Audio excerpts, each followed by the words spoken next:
దేవుని నామమునకు మహిమ కలుగుగాక. దేవుని నామమునకు మహిమ కలుగును గాక.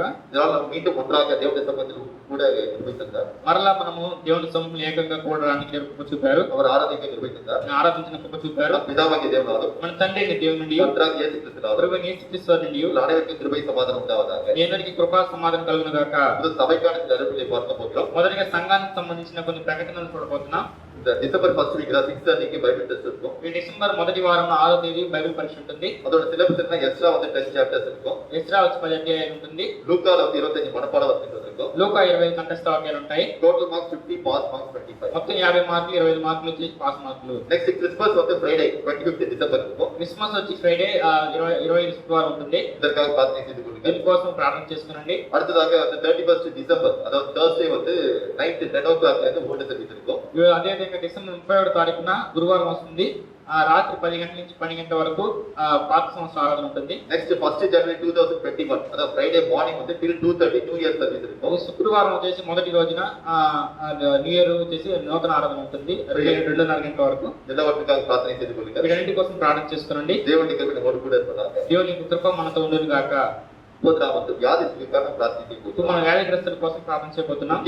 ముఖ్యముగా ஜகரியா மஸ்தான் வந்து பாத்தீங்கன்னா இப்ப నెల్లూరుல அப்போலோ ஹாஸ்பிடல்ல வந்து அட்மிட் ஆயிருக்காரு. ఇప్పుడు జకరియా మస్తాన్ వచ్చేసి ఆయన అపోలో హాస్పిటల్ నెల్లూరులో అడ్మిట్ అయి ఉన్నారు. அவருக்காக பிரார்த்தனை செய்ய போகிறோம். ఆయన కోసం ప్రార్థన చేయబోతున్నాం.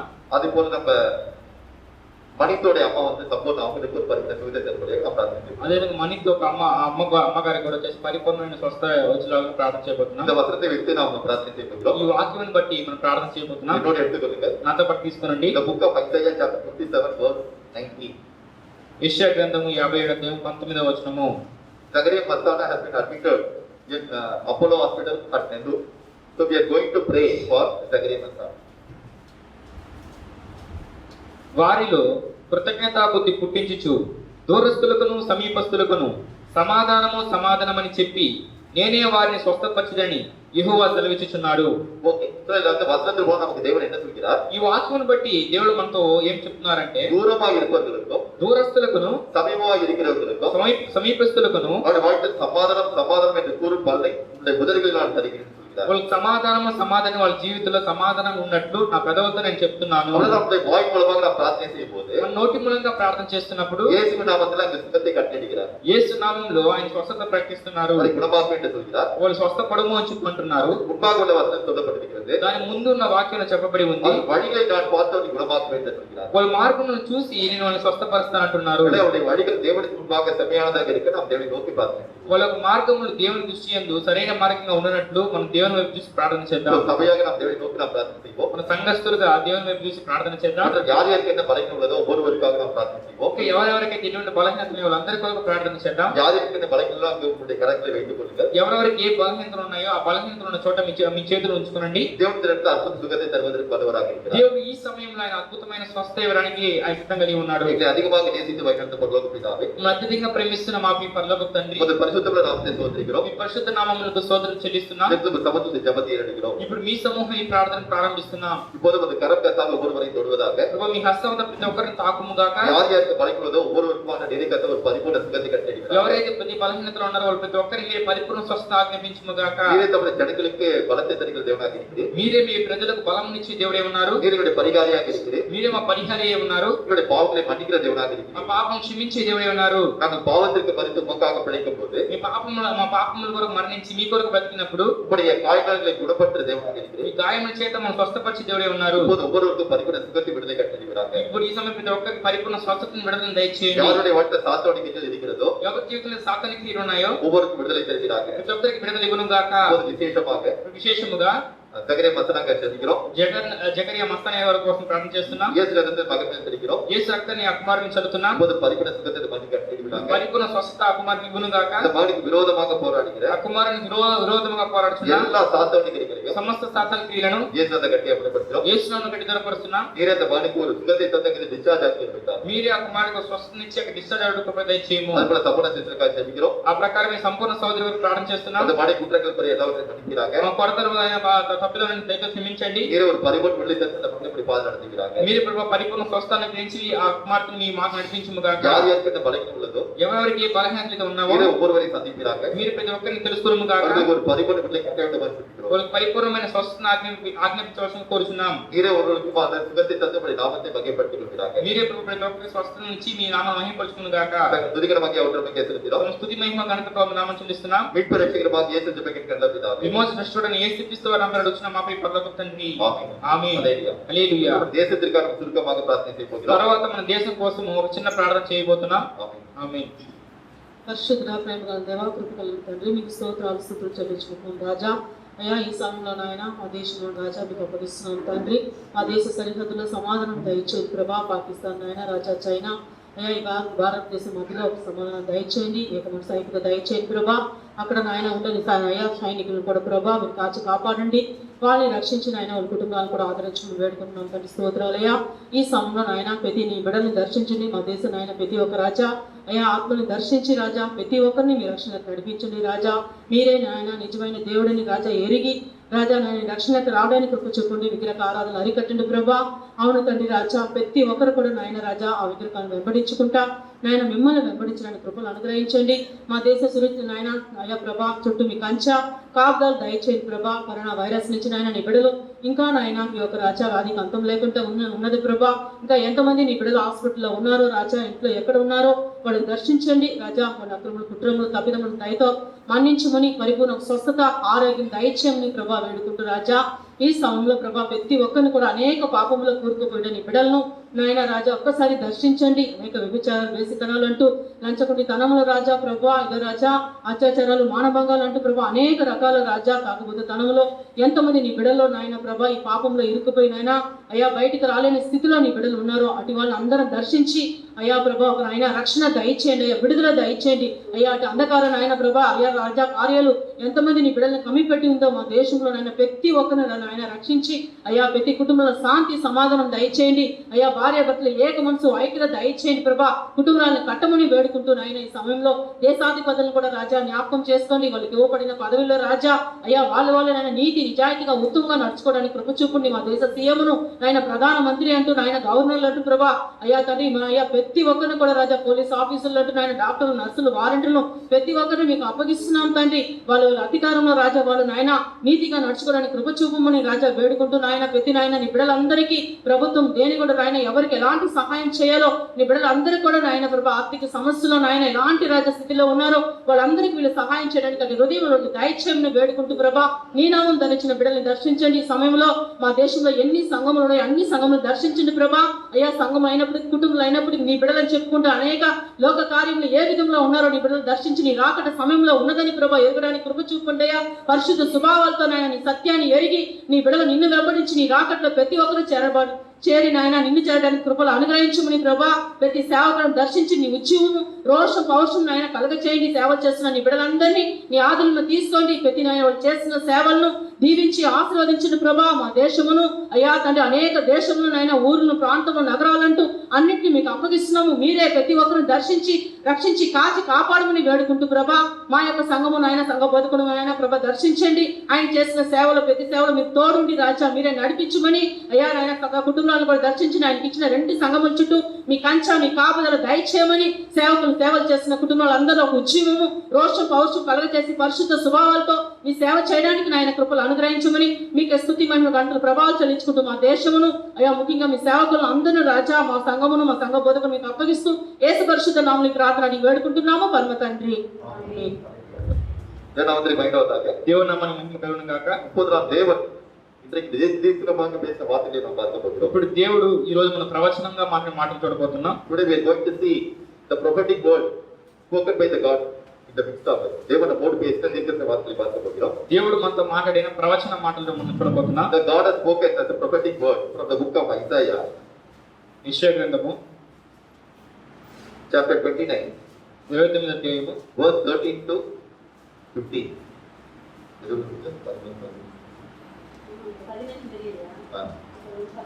Okay.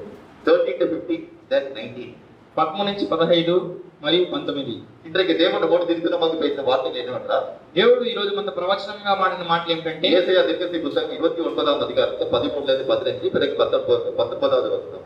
ఈ యెషయా గ్రంథం 29వ అధ్యాయంలో 13 నుంచి 15 వచనాల వరకు మరియు 19వ వచనము. Today God has spoken as a prophecy from the book of Isaiah chapter 29 from verse 13 to 15, thereafter 19. ప్రభువు ఇలాగ సెలవిచ్చుచున్నాడు, ఈ ప్రజలు నోటి మాటతో నా యొద్దకు వచ్చుచున్నారు, పెదవులతో నన్ను గణపరచుచున్నారు గాని తమ హృదయమును నాకు దూరముగా చేసుకొని ఉన్నారు. వారు నా ఎడల చూపు భయభక్తులు మానవుల విధులను బట్టి వారు నేర్చుకొనినవి. So இந்த வசனத்து மூலமா தேவன் நமக்கு என்ன சொல்கிறார்? ఈ వాక్యం బట్టి దేవుడు మనతో ఏం చెప్తున్నారు? நாம் சபையில தேவனை ஆராதிக்கிறோம். మన సంఘంలో దేవుని ఆరాధిస్తున్నాం. ஆராதனை நேரம் ஆராதிக்கிறோம். ఆరాధన సమయంలో ఆరాధనిస్తున్నాం. தேவனுக்கு நம்ம துதித்து ஆராதிக்கணும். దేవుని మనం స్తుతించి ఆరాధించాలి. கையில தட்டி ஆராதிக்கணும். మనం చప్పట్లు కొట్టి ఆరాధించాలి. சொல்றாங்க என்னால ஆராதிக்கிறோம். వాళ్ళు చెప్తున్నారు కాబట్టి ఆరాధిస్తున్నాం. ஆனால் உண்மையாக అయితే నిజముగా இதயத்திலிருந்து உண்மையாக நம்ம அன்போடு தேவனை ஆராதிக்கிறோம். హృదయంలో నుంచి ప్రేమతో దేవుని சில ఆరాధిస్తున్నామా? பேருக்கு பாட்டு தெரியும், కొంతమంది పాటలు తెలుసు, வாய் பாட்டுக்கு பாடும், ஆனா அந்த மனசு எங்கேயாச்சும் அழிஞ்சிடும். నోరు మాత్రమే పాడుతుంది కానీ మనసు వచ్చి ఎక్కడో బయట వెళ్ళిపోయి ఉంటుంది. நம்மை பார்த்து தேவன் சொல்கிறார், మనం చూసి దేవుడు చెప్తున్నాడు, வாய் என்ன இதயத்திலிருந்து என்னை வந்து கனம் செய்யுங்கள். మీ నోటితో కాదు హృదయం నుంచి గణపరచండి. மனுஷனுக்கு போதிக்கிற கற்பனையாக வீணாக நீ ஆராதனை செய்யாது. మనుషులిచ్చే కట్టుల విధుల ప్రకారం ఆరాధించబాకండి. எனவே இந்த ஆராதனையில் தேவனை உற்சாகமாக நாம் ஆராதிக்கும் போது మన ఆరాధన సమయం ఉత్సాహంగా దేవుని ఆరాధిస్తున్నప్పుడు நம்முடைய அபிஷேகத்தை நம்ம நிரப்புகிற தேவனாக ఆయన అభిషేకం నింపే దేవుడై ఉన్నాడు. తర్వాత కాగా నేను మరలా ఈ జనుల ఎడల ఒక ఆశ్చర్య కార్యము జరిగింతును, బహు ఆశ్చర్యముగా జరిగింతును. వారి జ్ఞానుల జ్ఞానము వ్యర్థమగును, వారి బుద్ధిమంతుల బుద్ధి మరుగైపోవును.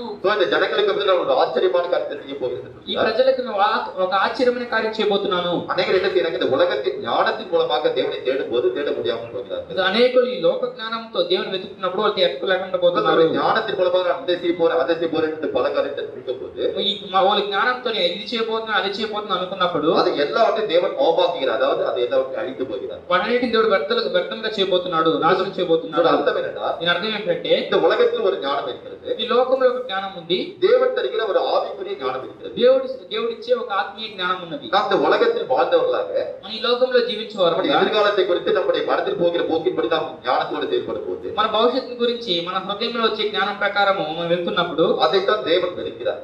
దాన్ని దేవుడు ఆయన ద్వేషిస్తున్నాడు. தேவன் ஒவ்வொரு காலத்திலும் அவரை கேட்டு நாம் செய்ய வேண்டும் என்று விரும்புகிறார். ప్రతి కార్యము దేవుడు ఆయన అడిగి చేయాలనుకుంటున్నాడు. எனவே நாம் எப்படிப்பட்ட வாழ்க்கை வாழ்கிறோம் என்பதை குறித்து வாழ வேண்டும். మనం ఎటువంటి జీవితం జీవించాలో అర్థం చేసుకుని జీవించాలి. నెక్స్ట్ 15 తర్వాత 15 తమ ఆలోచనలు యెహోవాకు కనబడకుండా లోలోపల వాటిని మరుగు చేయ జూచి వారికి శ్రమ. మమ్మల్ని ఎవరు చూచెదరు, మా పని ఎవరికి తెలియను అనుకొని చీకటిలో తమ క్రియలు జరిగించి వారికి శ్రమ. நம்மை காண்கின்றவர் யார் என்று சில பேர் செய்றாங்க, மறைவாக எத்தனை காரணம் செய்றாங்க. మనం చూచేవారు ఎవరు అని కొంతమంది తప్పుడు కార్యాలు చేస్తున్నారు. நம்முடைய தேவன் காண்கின்ற தேவன். మన దేవుడు చూస్తున్న దేవుడు. நம்முடைய கண்களுக்கு முன்பாக எந்த ஒரு காரியம் மறைவாக இல்லை. ఆయన కళ్ళ ఎదుట ఏది దాగులేదు. எனவே நாம் தேவனுக்கு முன்பாக உண்மையாக பயத்தோடு நாம் வாழும்போது మన దేవుని ఎదుట నిజంగా మన భయభక్తులు కలిగి జీవించినప్పుడు எந்த ஒரு சிறியதான பாவம் கூட செய்யாமல் இருப்போம். ఏ ఒక చిన్న పాపం కూడా చేయకుండా ఉంటాం. இந்த மூன்று வசனம் மூலமாக தேவன் நம்மோடு என்ன பேசுறார் என்றால், ఈ 3 వచనాల మూలంగా దేవుడు మనతో ఏం మాట్లాడారంటే, நாம் தேவனை ஆராதிக்கணும். அதாவது தேவனை நம்முடைய வீட்டிலே இருக்கட்டும், சபையில இருக்கட்டும், தேவனை ஆராதிப்பதாக இருக்கட்டும், మనము ఇంట్లో అయినప్పటికీ బయట అయినప్పటికీ సంఘంలో అయినప్పటికీ దేవుని ఆరాధించేప్పుడు நாம் முழு எதிர்த்தோடு தேவனை நாம் என்ன செய்யணும், ஆராதிக்கணும். మన పూర్ణ హృదయంతో దేవుని ఆరాధించాలి. அதே போல இந்த உலகத்தின் ஞானத்திற்குரிய ஒரு வாழ்க்கையாக நாம் வாழக்கூடாது. ఈ లోక సంబంధమైన జ్ఞానంతో జీవించే జీవితంగా ఉండకూడదు. நாம் வந்து தேவனுக்கு முன்பாக பயந்து எந்த ஒரு பாவம் செய்யாமல் வாழ வேண்டும். మన దేవుని ఎదుట భయపడి ఎటువంటి పాపం చేయకుండా ఉండాలి. 19వ వచనం சொல்கிறார், 19వ వచనం చెప్తున్నారు, యెహోవా యందు దీనులకు కలుగు సంతోషము అధికమగును. ஓகே, அந்த உலகத்தில் தேவனுக்கு முன்பாக நாம் வந்து நம்மை தாழ்த்தும் போது, ఈ లోకంలో దేవుని ఎదుట మనం తగ్గించుకున్నప్పుడు, நாம் வந்து ஒன்றுமில்லை, அதாவது நாம் வந்து ஒரு ஏழையானவன், நாம் சிறுமையானவன் என்று நம்மை தாழ்த்தும் போது, నేను ఏమీ లేని వాటిని నేను దీనులను దరిద్రులను మనం తగ్గించుకున్నప్పుడు நாம் தேவனுக்கு மகிழ்ந்து வாழ்வோம். మన దేవుని ఎదుట సంతోషించి జీవిస్తాం. நம்முடைய வாழ்க்கை தேவன் நம்மை மகிழடைவே செய்வார். మన జీవితంలో దేవుడు సంతోషించి ఉన్నట్టు చేస్తాడు. எனவே நாம் இன்றைக்கு நாம் தேவனோடு என்ன பேசினார் என்றால், ఈ రోజు మన దేవుడు ఏం మాట్లాడారంటే, நாம் தேவனுக்காக நாம் எப்படி வாழ வேண்டும் என்பதை புரிந்து கொண்டு வாழ வேண்டும். మన దేవుని కోసం ఎలా జీవించాలో అర్థం చేసుకుని జీవించాలి. இந்த உலகத்திற்குரிய ஞானத்தோடு வாழறதுக்கு ఈ లోక సంబంధమైన జ్ఞానంతో జీవించుకున్నట్టు ஒவ்வொரு காலத்தை தேவனத்தை கேட்டு அவருடைய சித்தத்தை பற்றி வாழ வேண்டும். ప్రతి కార్యం దేవుని అడిగి ఆయన చిత్త ప్రకారం జీవించాలి. நாம் அப்படி வாழும்போது మనం అలా జీవించినప్పుడు தேவனுக்கு பயந்து என்ன செய்வோம், எந்த ஒரு பாவம் செய்யாமல் வாழ்வோம். దేవునికి భయపడి ఎటువంటి పాపం చేయకుండా ఉంటాము. தேவனுக்கு முன்பாக முன்பாக நம்மை தாழ்மைப்படுத்தி ஒரு மெய்யான ஒரு மனத்தாழ்மையில் வாழும்போது దేవుని ఎదుట మనం తగ్గించుకొని ఒక గొప్ప దీన మనసు కలిగి జీవించినప్పుడు நாம் கர்த்தருக்குள் நம்மை மகிழ்ந்து கழிவுற செய்வார். మన ప్రభునందు ఆయన సంతోషించి ఆనందించినట్టు చేస్తారు. ఆమేన్. సో ఇట్లకి நாம் தேவன் நம்மோடு பேசின வார்த்தை நாம் பார்க்க போகிறோம். నేడు దేవుడు మనతో మాట్లాడబోయే మాటలు చూడబోతున్నాం. என்னோட எடுத்துக்கொள்ளுங்கள். నాతో పాటు తీసుకోండి. The book of Matthew chapter 18 verse 3. மத்தேயு 18ஆம் அதிகாரம் 3ஆம் வசனத்தை பார்க்க போகிறோம். మత్తయి సువార్త 18వ అధ్యాయము 3వ వచనం చూడబోతున్నాం. என்னோட எடுத்துக்கொள்ளுங்கள். மத்தேயு 18ஆம் அதிகாரம் 3ஆம் வசனம். Just turn to the scripture, the book of Matthew chapter 18 verse 3. మత్తయి సువార్త 18వ అధ్యాయం 3వ వచనము. Jesus said, "Assuredly I say to you, unless you are converted and become as little children, you will by no means enter the kingdom of heaven."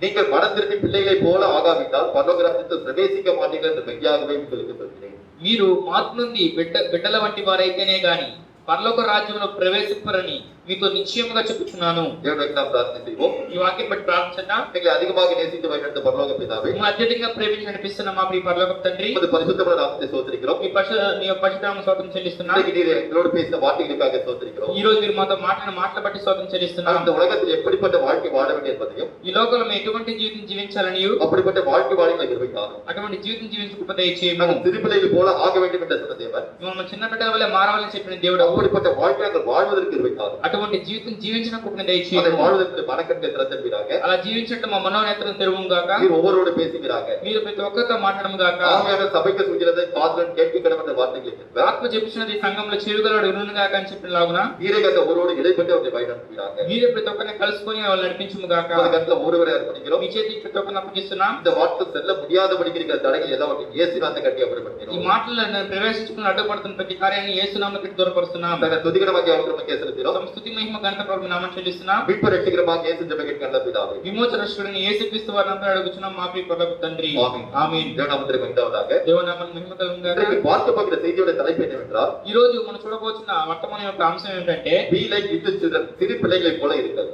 చిన్న బిడ్డల వల్లే ఉండండి.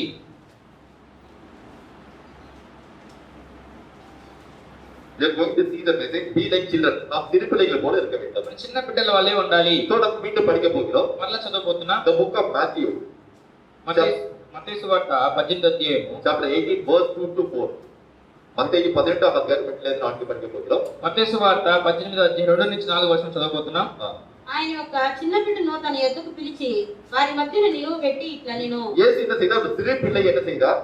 యేసు சீஷர்களுக்கு முன்பாக நடுவில் நிறுத்துகிறார். యేసుక్రీస్తు వారు ఏం చేశారు? ఒక చిన్న బిడ్డని తీసుకొచ్చి ఆయన శిష్యుల ఎదురు నిలబెట్టారు. ஏன்னா சீஷர்கள் அதற்கு முன்பாக என்ன கேட்கிறார்கள்? ఎందుకంటే అంతకు ముందు శిష్యులు ఏం అడుగుతున్నారు? பரலோக ராஜ்யத்தில் யார் பெரியவனாக இருப்பான் என்று அவர்களுக்கு ஒரு சந்தேகம். పరలోక రాజ్యంలో ఎవరు గొప్పవాడే ఉంటారు అని వాళ్ళు ఒక సందేహం ஏன்னா இந்த కలుగుతుంది. உலகத்திலே யார் பெரியவனாக இருப்பான் அவங்களுக்குள்ள ஒரு போட்டி வருது. ఎందుకంటే ఈ లోకంలో ఎవరు గొప్పవాడుగా ఉంటారో వాళ్ళ గురించి ఒక పోటీ వస్తుంది. அப்போது அவருடைய உள்ளத்தின் எண்ணங்களை உணர்ந்த இயேசு, ఆ వాళ్ళ హృదయం ఆ తలంపులు ఎరిగిన యేసు அப்போது ஒரு மத்தியில் ஒரு சிறு பிள்ளையை அவர்களுக்கு மத்தியில் நிறுத்தி, వాళ్ళ మధ్యలో ఒక చిన్న బిడ్డని నిలబెట్టి நீங்கள் சிறு பிள்ளைகள் போல ஆகாவிட்டால் பரலோக ராஜ்யத்தில் பிரவேசிக்க மாட்டேன் மெய்யாகவே உங்களுக்கு சொல்கிறார். మీరు చిన్న బిడ్డల వల్లే మార్పులు అందకపోతే పరలోక రాజ్యంలో ప్రవేశించరని నిశ్చయముగా చెప్తున్నాను. அடுத்த வசனம் சொல்கிறார். తర్వాత వచనం చెప్తున్నారు, మీరు మార్పు నుండి బిడ్డల వంటి వారైతేనే గాని పరలోక రాజ్యంలో ప్రవేశింపరని మీతో నిశ్చయముగా చెప్పుచున్నాను.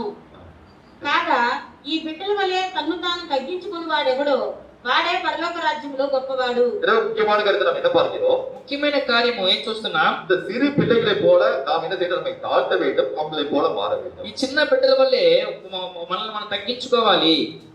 நம்முடைய வாழ்க்கை பிள்ளைகளா இருந்தா ரொம்ப சந்தோஷமா இருக்கு. మన జీవితం మన బిడ్డలుగా ఉంటే చాలా సంతోషంగా ఉంటుంది. எந்த ஒரு கவனம் இல்லை.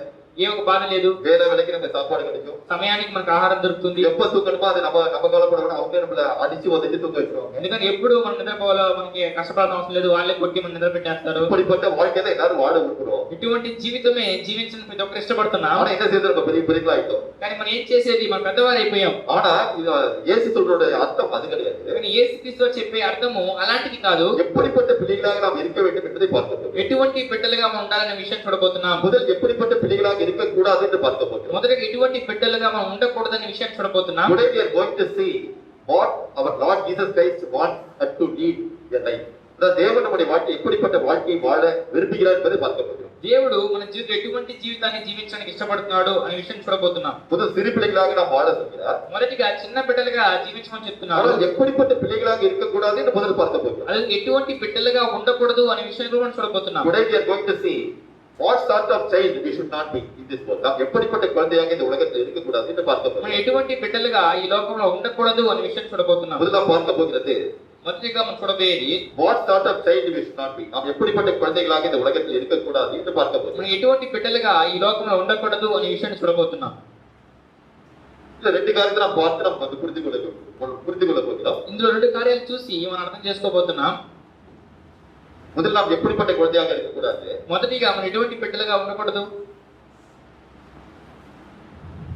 We should not be a child in Christ with the carnal mind. அதாவது மாமிச சிந்தையோடு ஒரு குழந்தையாக கிறிஸ்துவுக்குள்ள இருக்கக்கூடாது. అంటే మన శరీరమైన తలంపు కలిగిన ఒక బిడ్డగా మనం క్రీస్తునందు ఉండకూడదు.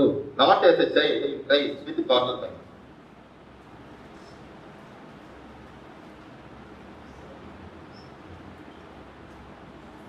முதல்ல நாம் என்ன பார்க்க போகிறோம்னா మొదటి కార్యం ఏం చూడబోతున్నామంటే நாம் சிறு பிள்ளையாக இருக்க வேண்டிய ரைட் தான். మన చిన్న బిడ్డలుగా ఉండాలి, సరైనదే. ஆனால் எப்படிப்பட்ட பிள்ளையாக நாம் இருக்கக்கூடாது என்று முதலில் பார்க்க போகிறோம். మనం ఎటువంటి బిడ్డలుగా ఉండకూడదు అనే విషయాన్ని మొదటగా చూడబోతున్నాం. சின்ன குழந்தைங்க என்ன செய்வாங்க? చిన్న బిడ్డలు ఏం చేస్తారు? அவங்க இஷ்டப்படிதான் அவங்க என்ன நினைக்கிறாங்க அப்படி இருப்பாங்க. వాళ్ళు ఏమనుకుంటున్నారు ఆ ప్రకారం వాళ్ళు ఉంటారు. திடீர்னு நினைக்கிறாங்க அடிக்கிறாங்கன்னா அடிப்பாங்க. సడన్ గా ఉంటారు, పట్టాన్ని కొడతారు. இப்ப கோபப்படுத்தா கோபப்படுவாங்க. కోపడతారు. அப்புறம் அவங்களுடைய சரீரம் என்ன சொல்லுதோ அவருடைய மனசாட்சி என்ன சொல்லுதோ மனசு என்ன பேசுதோ அது பண்ணிருப்பாங்க. ఎందుకంటే వాళ్ళ శరీరం ఏం చెప్తుందో వాళ్ళ మనసాక్షి ఏం చెప్తుందో ఆ ప్రకారం వాళ్ళు ఉంటారు. இதைத்தான் வந்து தேவன் என்ன சொல்கிறார்? அதாவது மாமிச சிந்தை, அதாவது it is a mind of the it is a carnal mind அப்படின்னு சொல்கிறார். ఇదే చెప్తున్నాడు ఆయన శరీరానుసారమైన మనస్సు అనేసి. సో இதை குறித்து பவுல் நமக்கு என்ன சொல்கிறார்? దీని గురించి పౌలు ఏం చెప్తున్నారు? என்னோட எடுத்துக்கொள்ளுங்கள். అదొకటి తీసుకోండి. The book of 1 Corinthians chapter 14 verse 20. 1 Corinthians 14వ అధ్యాయం 20వ వచనాన్ని మనం பார்க்கும்போது కొరింథీయులకు రాసిన మొదటి పత్రిక 14వ అధ్యాయము 20వ వచనం చూసినప్పుడు The book of 1 Corinthians chapter 14 verse 20. 1 Corinthians 14వ అధ్యాయం 20వ వచనం.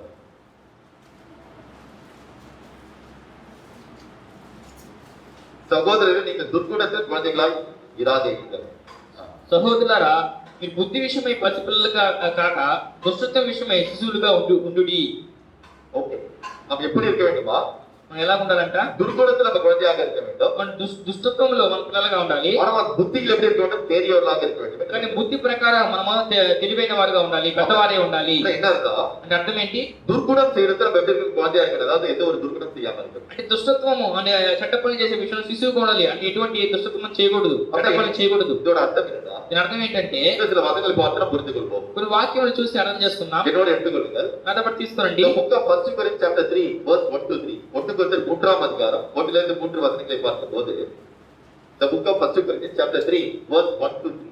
కొరింథీయులకు రాసిన మొదటి పత్రిక 3వ అధ్యాయం మొదటి వచనం నుంచి 3వ వచనం చూద్దాం. సహోదరులారా, ఆత్మ సంబంధులైన మనుషులతో మాట్లాడినట్లు నేను మీతో మాట్లాడలేకపోతిని.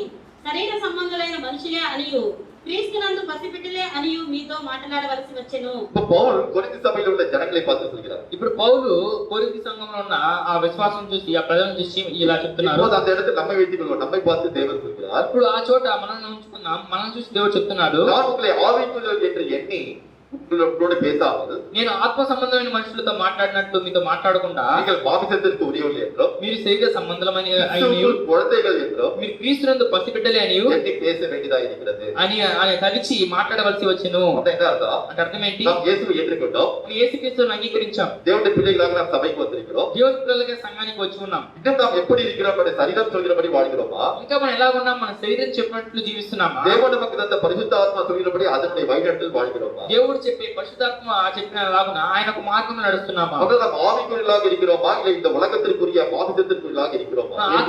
మన ఆత్మీయులుగా ఉన్నామా? ఈ లోక సంబంధమైన శరీరానుసారమైన మనసు కలిగిన వారుగా ఉన్నామా? என்றால் அடுத்த வசனம் சொல்கிறார். ఏమనగా తర్వాత వచనం చెప్తున్నారు, అప్పటిలో మీకు బలము చాలకపోయినందున పాలతోనే మిమ్మల్ని పెంచితిని గాని అన్నముతో మిమ్మల్ని పెంచలేదు. நாம் வந்து சிறு குழந்தையாக இருக்கும்போது మనము చిన్న బిడ్డలుగా ఉన్నప్పుడు நமக்கு வந்து அதாவது நல்ல திடமான ஆகாரத்தை சாலிட் ஃபுட் சாப்பிடுறதுக்கு நமக்கு பலம் இருக்காது. మనకప్పుడు మనకు ఘనమైన ఆహారము, ఘన పదార్థమైన ఆహారం తినడానికి శక్తి ఉండదు. எனவே போது பால் மட்டும் குடிக்க முடியும். అప్పుడు మనం పాలు మాత్రమే తాగలము. இப்போது பவுல் சொல்கிறார், ఇప్పుడు పౌలు చెప్తున్నారు, நீங்கள் இன்னும் வந்து எப்படி இருக்கீங்க? சிறு குழந்தைகளாக மாமிசத்திற்குள்ளாக இருக்கிற காரணத்தினால் ఇంకా మీరు చిన్న పిల్లలే శరీర సంబంధంలో ఉండడం మూలంగా உங்களுக்கு திடமான ஆகாரத்தை தர முடியல, பாலை தான் குடிக்க வேண்டியதா இருக்கு. ఇంకా మీకు దృఢమైన ఘనమైన ఆహారం ఇవ్వలేకపోతున్నాను, ఇంకా పాలు ఏవో ఇచ్చలాగా அந்த வேத வசனத்திற்கு ஆழத்திற்கு உங்களை அழைத்து செல்ல முடியவில்லை. పరిశుద్ధ గ్రంథం వాక్య అంతరాలంలోకి మిమ్మల్ని తీసుకువెళ్ళలేకపోతున్నాను. அப்ப வேத వசனத்தோட என்ன செய்யறோம்? அடிப்படை, அதாவது எது பேசோ ஆதாரம், அதை தான் வந்து சொல்லிட்டு ఎందుకంటే పరిశుద్ధ గ్రంథం యొక్క ఆధారం ఏదైతే ఉందో అదే మీకు நம்ம తెలియజేస్తున్నాను. வேத வசனத்தில் ஆழத்தில் போகாத காரணத்தினால் పరిశుద్ధ గ్రంథం యొక్క అంతరాలంలోకి మనం వెళ్ళలేకపోవడం మూలంగా உங்களுடைய வாழ்க்கையில் ஒரு மாறுதல் இல்லாமல் போகிறது. మీ యొక్క జీవితంలో ఒక మార్పు లేకుండా పోతుంది. மருத்துவர் சொல்கிறார், తర్వాత వచనం చెప్తున్నారు, మీరింకనూ శరీర సంబంధులై ఉండుట వలన ఇప్పుడును మీరు బలహీనులై ఉన్నారు కారా?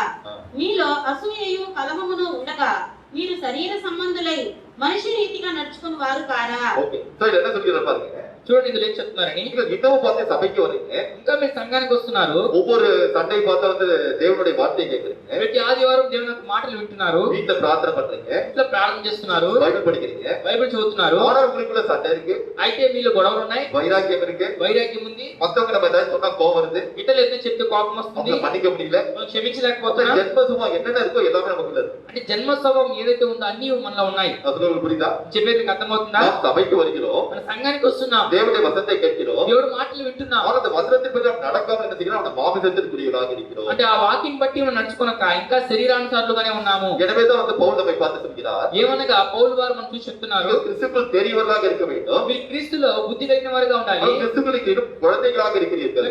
క్రీస్తునందు ఇంకా మీకు పిల్లలే ఉన్నారు, పిల్లలై ఉన్నారు. என்ன சொல்ல உங்களுக்கு புரிய மாட்டேங்குது. ఏం చెప్పినా మీకు అర్థం కావడం లేదు. பக்கத்து வீட்டுல உள்ளவங்க சண்டை போட்டா పక్కింటి వాళ్ళ మనతో గొడవ వేస్తే நீங்க பதிலுக்கு சண்டை போடுற, మీరు బదులుకి గొడవ వేస్తున్నారు. அவங்களோட திட்ட நீ பதிலுக்கு பதில் பழி வாங்குற, వాళ్ళు తిడితే మనల్ని బదులుకి బదులు తిడుతున్నావు. மனைவி தாய் சொன்னா தாக்க முடியல, భార్య ఏదో చెప్తే నువ్వు తట్టుకోలేకపోతున్నావు. சோ கணவன் மனைவி தாய் சொன்னா மனைவியால ஏத்துக்க முடியல. అదే భర్త భార్య ఏదంటే భార్య అంగీకరించలేకపోతుంది. ஒருவர் அன்போட இருக்கணும், ఒకరి ఎడల ఒక ప్రేమ కలిగి ஒருத்தர் ఉండాలి, செஞ்ச காரியத்தை மத்தவங்க மன்னிக்கணும். ఒకరు చేసిన కార్యం ఇంకొకరు క్షమించాలి. தேவனுடைய அன்பை நாம் வெளிப்படுத்தி దేవుని ప్రేమను ప్రత్యక్షపరిచి ஏக மனதோட இருக்கணும், ఏక మనసు కలిగి ఉండాలి, சகோதர சிநேகமா இருக்கணும், సహోదర స్నేహం కలిగి ఉండాలి, மன துர்க்கத்தோட இரக்கத்தோட நம்ம இருக்கணும். మనము మనసు తగ్గింపు కలిగి దీన మనసు కలిగి ఉండాలి. இப்படி அநேக காரியத்தை நம்ம கேட்கிறோம், ఇలాగ అనేక కార్యాలు వింటున్నాం, ஆனா நம்ம வாழ்க்கையில கை கொள்றது இல்லையே. మన జీవితంలో గైకొండ లేదే. நம்ம மத்தவங்க அந்நிய ஜாதியில உள்ள அந்நிய ஜனங்கள் என்ன செய்யறாங்களோ అన్ని జనులు ఎలాగైతే ఉన్నారో அதுவும் நாம சண்டை போட்டுக்கிறோம். మనం ఆ ప్రకారమే நம்ம வீட்டு உள்ள சண்டை கிட்ட அக்கம் பக்கத்துல உள்ள ஜனங்களை சிரிக்கிற மாதிரி நம்ம வாழ்றோம். ఎందుకంటే మన ఇంట్లో జగడములు చూసి చుట్టుపక్కల ప్రజలే నవ్వులాగా మనం చేసుకుంటున్నాం. சபையில ஒரு பிரதர் ஒரு காரியம் செஞ்சா மத்தவங்களுக்கு பொறுக்க முடியல, ఎందుకంటే సంఘంలో ఒక సహోదరుడు ఒక కార్యం చేస్తే సంఘంలో ఓర్చుకోలేకపోతున్నారు. அன்பு சகலபான் மூடுன்னு சொல்லப்பட்டிருக்கு, அன்பே இல்லை. ప్రేమ సకల పాపం ముగిను కప్పును చూస్తున్నాం కానీ ప్రేమే లేదు. ஏன்னா நம்ம குழந்தையாக இருக்க நம்ம இன்னும் அந்த துர்க்குணத்துல நம்ம இருப்போம். புரியுதா உங்களுக்கு? మన పిల్లలుగానే ఉన్నాము, ఇంకా దుష్టత్వంలోనే ఉన్నాము. ஏன்னா நம்ம எப்படி இருக்கோமா? మనం ఎలా ఉన్నామంట? The book of Romans chapter 8 ரோமருக்கு எழுதிருக்கோம். రోమిలికి రాసిన పత్రిక 8వ అధ్యాయము. Now we turn the scripture the book of Romans chapter 8 verse 5. ரோமருக்கு எழுதிருக்கோம் 8ஆம் அதிகாரம் 5ஆம் வசனத்தை பார்ப்போம். రోమిలికి రాసిన పత్రిక 8వ అధ్యాయము 5వ వచనం చూద్దాం. శరీరానుసారులు శరీర విషయముల మీద మనసునంతురు. இப்ப நாம் சரீரத்துப்படி நாம் வாழும்போது ఇప్పుడు మన శరీరం ప్రకారం జీవిస్తున్నప్పుడు சரீரத்திற்குரிய காரியத்தை நடக்கும். శరీర సంబంధమైన కార్యాలను నడుచుకుంటాం. அப்ப நம்ம சபையில உட்கார்ந்திருப்போம், సంఘంలో కూర్చుంటాం. நீ సాయంత్రం நம்ம என்ன டிஃபன் பண்ண போறோம், ఈ రోజు సాయంత్రం మనం ఏ టిఫిన్ చేయబోతున్నాం, நைட் என்ன சாப்பிடுறோம், రాత్రి ఏం తినాలి, நாளைக்கு நம்ம சென்னை போகணுமா நெல்லூர் போகணும் என்ன செய்வோம், రేపు చెన్నైకి పోవాలి నెల్లూరుకి ఏం చేయాలి, அப்புறம் நம்ம என்னத்தை நினைக்கிறோம், ఏమనుకుంటున్నాం. உட்கார்ந்துட்டு இருக்கோம், வேற எதையும் நினைச்சிட்டு உலகத்திற்குரிய காரியத்தை நினைச்சிட்டு మనం ఇక్కడ కూర్చోన్నాం కానీ లోక సంబంధమైన కార్యాలే తలుచుకుంటూ ఉన్నాం. மாமிசத்திற்குரியவையே எண்ணுகிறார்கள். మీరు శరీరానుసారులు శరీరం సంబంధించిన కార్యాలే ஆனா తలుచుకుంటున్నాం. தேவனுடைய பிள்ளைகளாக நாம் இருக்கும்போது, కానీ దేవుని పిల్లలైతే మనము தேவனுடைய ஆவியால் நடத்தப்படுவர்களாக இருக்கும்போது, దేవుని ఆత్మ చేత నడిపింపబడుచున్నట్లయితే தேவனுடைய வாழ்க்கை எப்படி வாழ சொல்கிறார், இந்த ஆவிக்குரிய சிந்தையோடு நாம் வாழ்வோம். దేవుడు ఎలా జీవించమని చెప్తున్నాడో ఆత్మీయమైన తలంపుతో జీవిస్తాం. ఆత్మానుసారులు ఆత్మ విషయముల మీద మనసునంతురు. So, நீங்க யோசிச்சு பாருங்க, நீங்க எப்படிப்பட்ட வாழ்க்கை வாழ்கிறீர்கள். చూడండి, మీరు ఆలోచించి చూడండి ఎటువంటి జీవితాన్ని మీరు జీవిస్తున్నారు. நம்முடைய சரீரத்தின்படி வாழ்கிறோமா, మన శరీరానుసారంగా జీవిస్తున్నామా, ஆவிப்படி அதாவது வசனத்தின்படி வாழ்கிறோமா. ఆత్మానుసారంగా వాక్యానుసారంగా జీవిస్తున్నామా. இப்ப 6வது வசனம் சொல்கிறார், ఇప్పుడు 6వ వచనంలో చెప్తున్నారు, உங்களுக்கு சரீரத்தின்படி நீங்கள் வாழும்போது மாமிச சிந்தை மரணம் என்று சொல்கிறார். మీరు ఇలాగ శరీరానుసారంగా జీవిస్తే శరీరానుసారమైన తలంపు మరణము అని చెప్తూ அப்புறம் అంటున్నారు. ஒரு சிறு குழந்தை போல మీరు చిన్న బిడ్డల వలె எல்லாத்துக்கும் சண்டை போட்டு అన్నిటికీ గొడవలు పడుతూ ஒருத்தர் மன்னிக்காம ఒకరొకరు క్షమించుకుంటా நம்முடைய உலகத்திற்குரிய காரியத்தை அதிகமா நினைக்கும் போது, ఈ లోక సంబంధమైన కార్యాలు అత్యధికంగా తలుచుకుంటూ ఉంటే இது நம்ம எங்க அழைத்து செல்கிறது, நரகத்தை நோக்கி அழைத்து செல்கிறது. ఇది మన ఎక్కడికి తీసుకువెళ్తుంది, నరకం వైపుగా తీసుకువెళ్తుంది. ஆனால் ஆவிய சிந்தையோ நமக்கு என்ன கொண்டு வருது, சமாதானம் கொண்டு வருது, நித்திய ஜீவனை அழைக்கிறது. ఆత్మీయ తలంపు మనల్ని సమాధానం తీసుకొస్తుంది, నిత్య జీవం అనుగ్రహిస్తుంది. ஆவியின்படி நாம் நடக்கிறோமா, மாமிசம் நடக்கிறோமா, அதைத்தான் நாம் ஒவ்வொரு நாளும் பார்க்க మనం வேண்டும். ఆత్మానుసారంగా నడుచుకుంటున్నామా లేక శరీరానుసారంగా నడుచుకుంటున్నామా ప్రజలు మనం ఆలోచించాలి. இப்ப 8வது வசனத்தை பார்க்கும்போது, ఇప్పుడు 8వ వచనం మనం చూసినప్పుడు மாமிசத்திற்குரிய சரீரத்துக்குரியவர்கள் தேவனுக்கு பிரியமாக இருக்க மாட்டார்கள். మీరు శరీర స్వభావం కలిగిన వారు దేవుని సంతోష పెట్టలేరు. இப்ப நீங்க தேவன் உங்களுக்கு எல்லா ஆசீர்வாதம் தர நினைக்கிறீங்க. ఇప్పుడు దేవుడు మీకు ఆశీర్వాదం ఇవ్వాలనుకుంటున్నారు. இப்ப உதாரணத்துக்கு பாருங்க, எனக்கு ஒரு பிரச்சனை, ஒரு உடம்பு சரியில்லை.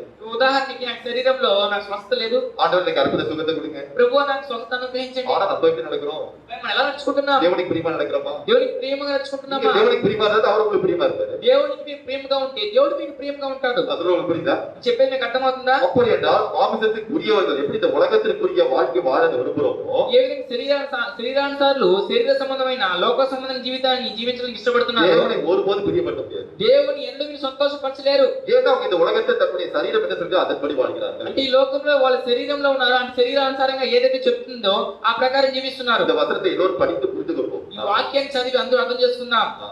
కాగా శరీర స్వభావము గలవారు దేవుని సంతోషపరచనేరరు. ஓகே, அப்படின்னா சரீரத்தின்படி வாழும்போது தேவனுக்கு பிரியமாக வாழவே முடியாது.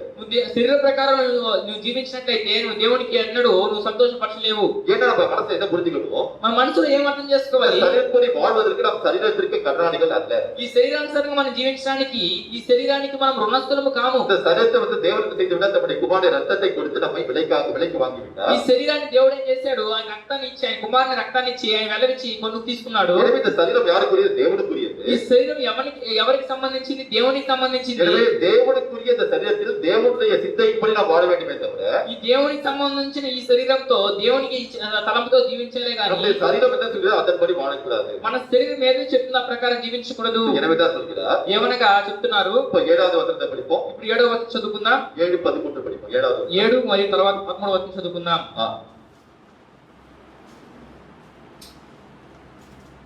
ఏలయనగా శరీరానుసారమైన మనస్సు దేవునికి విరోధమై ఉన్నది.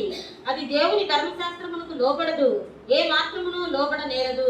நாம் சரீரப்படி வாழும்போது మనము శరీరం ప్రకారం జీవిస్తున్నప్పుడు தேவனுக்கு விரோதமான ஒரு வாழ்க்கை வாழ்கிறோம். దేవునికి విరోధమైన ఒక జీవితం జీవిస్తున్నాం. அது நாம் வசனத்திற்கு கீழ்ப்படிய முடியாதபடி நம்மை என்ன செய்கிறது? வழிநடத்துகிறது. అది వాక్యానికి కట్టుబడనీయకుండా లోబడనీయకుండా అటువంటి జీవితంలోకి తీసుకువెళ్తుంది. இப்ப உதாரணத்துக்கு பாருங்க, చూడండి ఉదాహరణకి ఇప్పుడు உனக்கு விரோதமா யாரோ சத்துரு இருக்காங்க. உங்களுக்கு నీకు విరోధం ఎవరో శత్రువు ఉన్నారు. இந்த சத்துருக்களை நீங்க மன்னிங்க. వాళ్ళు మీ శత్రువుని క్షమించండి. அவங்களுக்கு தீமை செய்தால் பதிலுக்கு நன்மை செய்யுங்க. వాళ్ళు కీడు చేసిన మీరు బదులుకి మీరు మేలు చేయండి. இது எப்படி முடியும்? ఎలా సాధ్యం? அவனுக்கு விரோதமா இருக்கா? వాళ్ళు ఆమె నాకు విరోధంగా ఉంది, எனக்கு விரோதமா எல்லா காரியம் செய்யறா. నాకు విరోధంగా అన్ని కార్యాలు அது చేస్తుంది. எப்படி முடியும்? அப்படின்னா ஒண்ணும் முடியாது. అది ఎలా సాధ్యమో అనుకుంటే ఏది సాధ్యం లేదు. இப்படி நாம் நடக்கும்போது அது சரீரத்தின்படி நடக்கிறோம். ఇలా అనుకుంటే మన శరీరాంతా నడుచుకుంటున్నాం. வேத வசனத்தை நாம் கீழ்ப்படி முடியாது. మనం దేవుని వాక్యానికి మనం లోపడలేము. வேத வசனம் கீழ்ப்படி என்ன அர்த்தம்? వాక్యానికి లోపడడం అంటే అర్థం ఏంటి? இயேசு கிறிஸ்து எனக்கு சொல்கிறார், యేసుక్రీస్తు నాకు చెప్తున్నారు, உனக்கு விரோதமாக யார் சத்துரு இருந்தாலும், నీకు విరోధంగా శత్రువు ఎవరున్నా కూడా யாருமே சத்து கிடையாது, சாத்தான் மட்டும் சத்துரு. నీకు ఎవరు శత్రువు లేదు, సాతానే నీ శత్రువు. சாத்தான் இந்த மனுஷன் மூலமாக கொண்டு விரோதத்தை கொண்டு வந்தாலும், సాతాను ఈ మనుషుని మూలంగా నీ విరోధం తీసుకొస్తున్నప్పుడు அவருடைய உள்ளத்தில் நான் கிரியை செய்வதற்கு,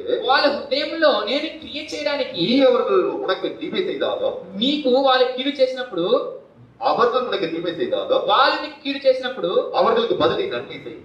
బదులుగా నువ్వు వాళ్ళకి నువ్వు మేలు చెయ్యి. தீமை நீ நன்மையாக தான் ஜெயம் கொள்ள வேண்டும். నువ్వు కీడుని మేలు చేతనే జయించగలవు. தேவனுடைய வாழ்க்கை கிரியை செய்வதற்கு நாம் என்ன செய்ய வேண்டும்? దేవుడు వాళ్ళ జీవితంలో క్రియ చేయడానికి మనం ఏం చేయాలి? இப்ப பாருங்க, உதாரணத்துக்கு உங்க வீட்டுல யாரோ இருக்காங்க, அவங்களுக்கு வந்து நீங்க எல்லா காரியத்தையும் செய்றீங்க. ఉదాహరణకి మీ ఇంట్లో ఎవరో ఉన్నారు, వాళ్ళకి అన్ని కార్యాలు చేస్తున్నారు, ஆனா உங்களுக்கு விரோதமா எல்லா காரியம் செய்றாங்க. కానీ వాళ్ళు మీకు విరోధంగా అన్ని కార్యాలు చేస్తున్నారు. உங்க மனசுல என்ன வரும்? మీ మనసులో ఏమొస్తుంది? உங்களுக்கு இவ்வளவு நன்மை செய்யணும், இப்படி தானே பரப்பா, போ நான் பாத்துக்கிறேன் அப்படின்னு நான் போறேன். ఇంత మేలు చేస్తున్నాయని వీళ్ళు చేస్తుంది, వీళ్ళు చూసుకుంటారు తర్వాత. ஆனா அந்த மனுஷனுடைய உள்ளத்துல தேவன் எப்படி கிரியை செய்ய முடியும்? ఆ మనుషుని యొక్క హృదయంలో దేవుడు ఎలా క్రియ చేయగలడు? நீங்க அவர்களுக்கு நன்மை செய்யும் போதுதான் మీరు వాళ్ళకి మేలు చేసినప్పుడే அவங்க உள்ளத்துல தேவன் பேச முடியும். దేవుడు వాళ్ళ హృదయంలో మాట్లాడగలడు. இப்படி பாரு, வித்தியாசமா உங்களுக்கு விரோதமா நடக்கிற பாரு, చూడు వాళ్ళకి వ్యతిరేకంగా ఇలా నడుచుకుంటున్నారు ஆனா వాళ్ళకి. தேவன் பாரு, ஆனா அவங்க எவ்வளவு உனக்கு மேல அன்பா இருக்காங்க. కానీ వాళ్ళు చూడు నీ మీద ఎంత ప్రేమ కలిగి ఉన్నారు. இப்படி தேவன் உங்களுக்காக பரிந்து பேசி ఈ దేవుడు మీ తరపున వారితో మాట్లాడి உள்ளத்தில் உள்ள எண்ணங்களை மாற்ற முடியும். హృదయంలో తలంపులు మార్చగలడు. சொல்ல புரியுதா உங்களுக்கு? చెప్పే అర్థమవుతుందా మీకు? நம்முடைய சத்துருக்கள் எப்படி நமக்கு மித்திருக்களாக முடியும்? మన శత్రువులు ఏ విధంగా మన మిత్రులుగా దేవుడు நீங்க చేస్తాడు? சத்துருக்களுக்கு நன்மை செய்யும் போது சத்ருவ தேவன் என்ன செய்வார்? நமக்கு மித்திருவாக்குவார். మీ శత్రువులకి మీరు మేలు చేసినప్పుడే దేవుడు మనల్ని ఆ శత్రువుల్ని అతని నుంచి మన ఆ శత్రువులు మన మిత్రులుగా చేస్తాడు. ஒரு வழியில கர்த்தருக்கு பிரியமா இருந்தாலும் நம்முடைய சத்ருவ என்ன செய்வார்? நமக்கு ஃப்ரெண்ட் ஆகுவார், நமக்கு மித்திருவாக்குவார். ఒకరి ప్రవర్తన దేవుని యందు సద్ప్రవర్తన ఉంటేనే ఆ శత్రువుని దేవుడు మిత్రుడిగా చేయగలడు. 12வது வசனம் சொல்கிறார். ఏమనగా 12వ వచనం చెప్తున్నారు. Book of Romans chapter 8 verse 12. 12வது వచనத்தை பார்ப்போம். 12వ వచనం చూద్దాం. కాబట్టి సహోదరులారా, శరీరానుసారంగా ప్రవర్తించుటకు మనము శరీరమునకు రుణస్థులము కాము. 11. మీరు శరీరానుసారంగా ప్రవర్తించిన ఎడల చావవలసిన వారై ఉందురు గాని ఆత్మ చేత శారీరక క్రియలను చంపిన ఎడలా జీవించదురు. So, மாமிசத்தின்படி நீங்கள் வாழும்போது మీరు శరీరానుసారంగా జీవిస్తున్నప్పుడు சரீரம் என்ன சொல்லுதோ அதன்படி நீங்கள் வாழும்போது మీ శరీరం ఏది చెప్తుందో ఆ ప్రకారమే జీవిస్తున్నప్పుడు நரகத்துக்கு தான் போகும். మీరు నరకానికే వెళ్తారు. ஆனால் ஆவியினால் தேவன் சொல்ற வசனத்தின்படி நீங்கள் நடக்கும்போது అంటే ఆత్మ చేత దేవుడు చెప్పే వాక్యం బట్టి మీరు జీవిస్తున్నప్పుడు இந்த சரீரம் தான் சொல்றதை செய்யாதவரை நம்ம அதை அடக்குவோம், அதை நம்ம அழிப்போம். ఈ శరీరం అది ఆ ప్రకారం చేయకుండా మనం దాన్ని నాశనం చేస్తాము. இப்போ உதாரணத்துக்கு உங்களுக்கு விரோதமா யாரோ ஒருத்தங்க தீ பேசுறாங்க. ఉదాహరణకి మీకు వ్యతిరేకంగా ఎవరో కీడు చేస్తున్నారు. ஒரு மனுஷனுடைய சுபாவம் என்ன? ఒక మనుషుని యొక్క స్వభావం ఏంటి? தீமைக்கு பதில் தீமை செய்யணும். కీడుకి బదులుగా కీడు చేయడము. சாத்தானுடைய சுபாவம் என்ன? உங்க வாழ்க்கை என்ன செய்ய? சாத்தா என்ன செய்ய? సాతాను మీ యొక్క జీవితంలో ఏం చేస్తుంది? பார்வனுக்கு தீமை செய்யற பாரு, அவனை பழிவாங்க அப்படின்னு சொல்லுவோம். చూడు వాడు కీడు చేస్తున్నాడు, వాడిని పగ తీర్చుకో. ஆனா தேவனுடைய சுபாவம் என்ன? దేవుని స్వభావం ఏంటి? தேவன் நம்மளை என்ன செய்ய சொல்றாரு? దేవుడు మనం ఏం அந்த చేయమంటున్నాడు? சத்துருக்கு நன்மை செய்ய. ఆ శత్రువుని మెరిచి அவன் உன்னுடைய பாதையில் வருவான். అప్పుడు వాడికి మార్గంలో వస్తాడు. அவன் என்ன செய்ய? என்னை ஏத்துப்பா. వాడు నన్ను అంగీకరిస్తాడు. நீ செய்ய நன்மை வச்சு என்ன செய்வா?